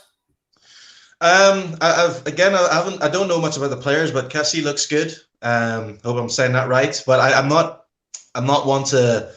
What I'll do is I'll go proper research. You know, go on YouTube, find some highlights and stuff and everything. But what about yourself, Dave? Who do you think? Me, look, I know a bit about both of them. For me, I'd be picking Brozovic. I think he's a better ball player. I think he's more of what we need, that deep line ball player. He can also tackle as well. He's a hard man, and he's got a good shot on him as well. I think Brozovic is better than Kessie. But Kessie probably might have a chance more of coming to Tottenham because he's 1 year left on his contract. Come January, 1st of January, he can talk to any club he wants to. And then if you can get him to agree to sign for you, then you're in a position to kind of, if you want in January to pay for him, get him to you in the January transfer window and at a good fee, a nice cheap fee. But I think Brozovic would be the better option. Kuva99 says, I don't know which I've heard more. Dele needs one more chance, or Galway Girl by Ed Sheeran. Look, over here, I would say it's definitely Galway Girl by Ed Sheeran. But, I do hear a lot of Dele needs one more chance, no more than Alex Davies. He tells me every single day Dele Alli needs a chance, in goalkeeper, in every position. You know, I hear that a lot of the times, cool, but beat yourself up, that's good. But good song, though. Galway, Galway. Yeah. I like the original. No, it is. Yeah, the original is good too. But look, guys, last question of the evening. Yep. Did Harry Kane have a good game against Leeds? Yes or no? Mr. Spurs? Yes. Jeff? Yes. Do I explain? Okay. Yeah, give me an one. Yeah, Harry Kane had a good game. Why? For me, Harry Kane, like, he held the ball up. He was dropping deep, spreading the passes like he was. And I think, I just think he had a good game. I think for me this season, Harry Kane has been in a team that can't supply passes to him. And him getting the brunt, him getting booed against Man United, I think that was just overall frustration. And in a way, it made me, it definitely showed Harry Kane's a world-class player, because the whole Spurs fans were like, right, Harry, do something, help us here. Harry Kane is not, he's not a Messi, he's not Ronaldo, he can't save the team by himself. He's never admitted to that. And I think this season, more than ever, has shown that Spurs, I've talked about this before, and I'm not going to divulge a long time into it. I think that Harry Kane and Son Heung-min would be far better if it was just those two up front and someone like Ndombele or Lo Celso behind him. I don't think they link with Moura well. I really don't. Simply the fact that Son doesn't create chances, Lucas Moura doesn't create chances, and it's up to Harry Kane. And I think that if I was Lucas Moura and I knew that Harry Kane could pass to me, if I run into space, I'd be looking to run into space all the time. Because Lucas Moura doesn't do that, teams have sussed out Son Heung-min, it's easy now to defend. So I think he had a good game, and I think Harry Kane has always kind of had good games. It's just the fact that the rest of the team around him have just been individuals. He's trying to bring everybody into it, and the rest of the squad has just been individuals. It's you play that, you do that, you do that. Harry Kane has to drop deep because he's the best passer of the team. Yeah. No, good analysis. Good analysis. Interesting as well. Interesting. There you go. Yeah, so first of all, I just saw a comment there from a dude, and as you remember, we got speaking on your channel, James Watson, who actually came to the Scotland Yard and watched the game with us, had a wicked time with him. He had a really good time, and hopefully we're going to get together a lot more times. So big up to see you in the chat, my man. It was great meeting you, and thank you for the ride home once again. How mad is it that I'm talking to a guy that I met through your channel on YouTube, through a live chat that I went and watched the game with in Toronto? I love the YouTube community. I love it. But the question, and David, again, this is a discussion you and me had yesterday when we were speaking on the phone. Did Harry Kane have a good game? In my opinion, no. Did he have a better game and put in a better performance and better work rate? Yes, 100%. But I think what's happening with Harry as well is we all heard Conte say, if I had Kane at the Euros or the World Cup, whatever it was, he's going to stay in the box, he's going to do this, he's going to stay there, he's a predator. I want him. And I think Conte is trying to get him to do that, but he's so used to dropping back deep and having to create that he just can't help himself. It's kind of like when you're learning to walk and run. You got to train yourself, and like when you're doing brain training or whatever, you've got to keep saying, right, I'm not going to do this, I'm not going to do it. So I think some of his decisions, I mean, in the first half, even in the second half, there were a couple of times where Harry Kane had the space and he was outside the area, and 10 times out of 10 last season, he's shooting. He is like, bang, I've got a yard of space, I'm shooting.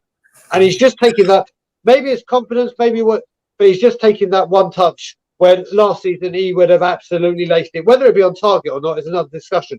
Some of his passing, like near the end when we had 3 players running, he's picking the wrong pass. But don't get me wrong, I mean, you and me, David, have had our discussions on Kane, both on air and off air. And I've been very, not anti, but against his performances.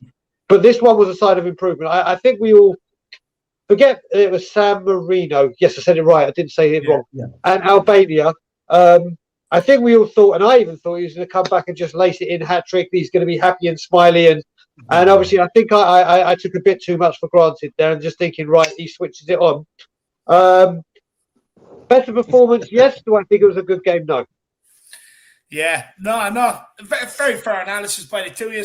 Look, for me, I thought it was a very good performance. I thought he was the best player on the pitch first half, especially the way he was trying to hold thing up, everything going forward in the first half. I thought he was at the centre of.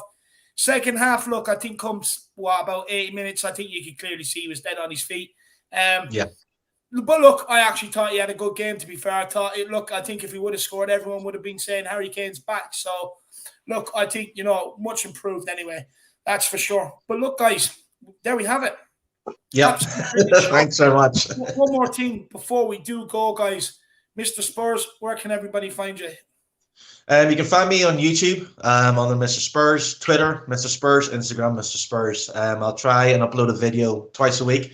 I'll probably upload a video onto YouTube tomorrow to give my predictions about the game against Mura. And that's where you can find me. Yeah. So guys, do get over there and check out Mr. Spurs. I'm going to drop the link in here now. Daigle, where can people find you? Yeah, where they can find me. Well, first of all, before I say where they can find me, I'm sure Brian Ireland said it on the show when he took over from me yesterday.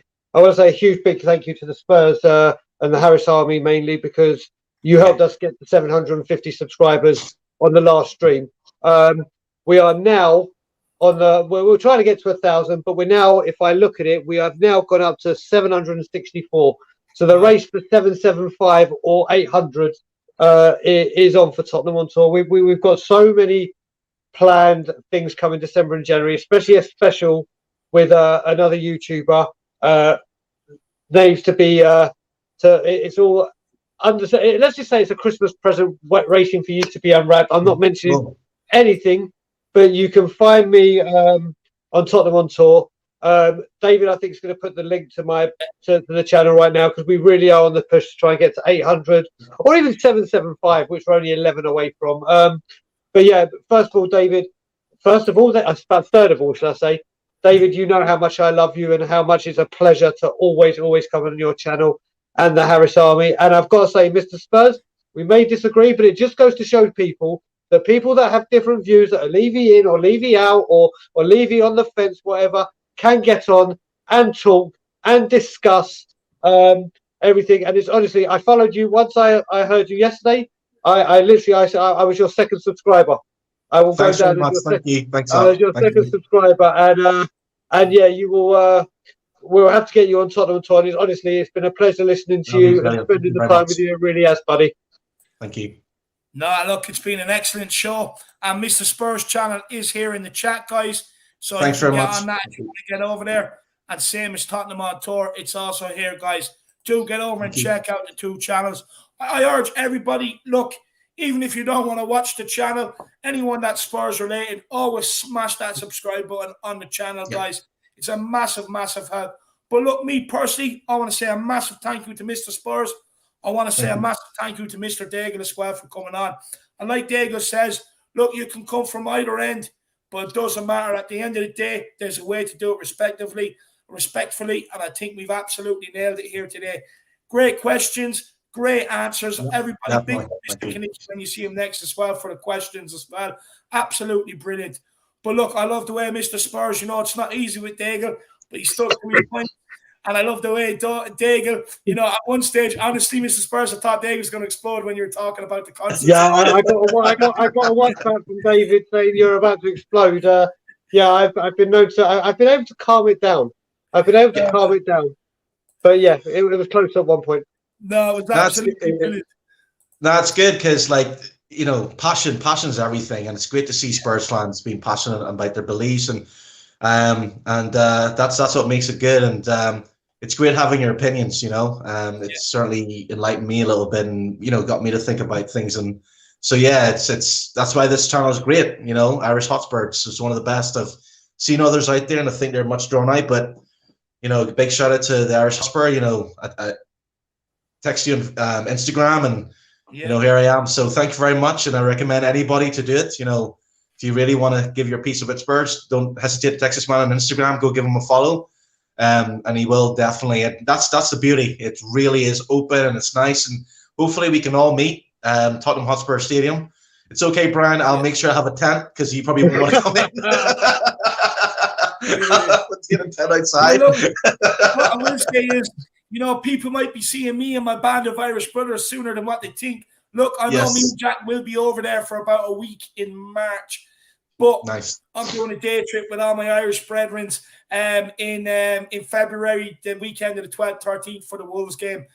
So there'll be a few of us coming over. So look, anyone wants to meet up for a pint beforehand. Oh, yeah. I've got a good few hours to kill, so make sure you come and meet us in the pub. But look, guys, I have to say, Mr. Spurs, do check it out. Absolutely brilliant. Comes on with some very good perspectives, as well as Tottenham on tour. Absolutely phenomenal by Daigle today. He done even better with Levy questions than what I want. I actually don't know how you don't get bored of answering Levy questions all the time. Oh, mate, you know what? I've always got time for those questions, mate. I've always got time. I absolutely love it. But look, guys, at least look, we're ending the show with big smiles on our faces, and that's what it's about at the end of the day. But as always here, guys, a massive thank you to everybody who tuned in. A massive thank you to everybody who shared and liked the stream. A massive thank you to the new subscribers out there. And a massive thank you to everyone who helped support the channel financially. You have no idea how much it really helps me and Jack along the journey. So a massive thank you to every single one of you. You're all legends. But look, make sure you're back here at 2 p.m. sharp tomorrow for a pre-match build-up to the Europa Conference League game, where, look, we always have a bit of banter and give our thoughts. It's always a good way. If you're like me, you know what I mean, and you get bored before a game and your missus walks out and you're covering yourself in ketchup and mayonnaise and all just up, the pre-match show is the thing for you to get out that pent-up energy. So make sure you're back here at 2 p.m. tomorrow. But as always, come on, you Spurs. In Conte we trust. Go on, Daigle. Levy out. See you all soon. Look after yourselves. See you. Bye.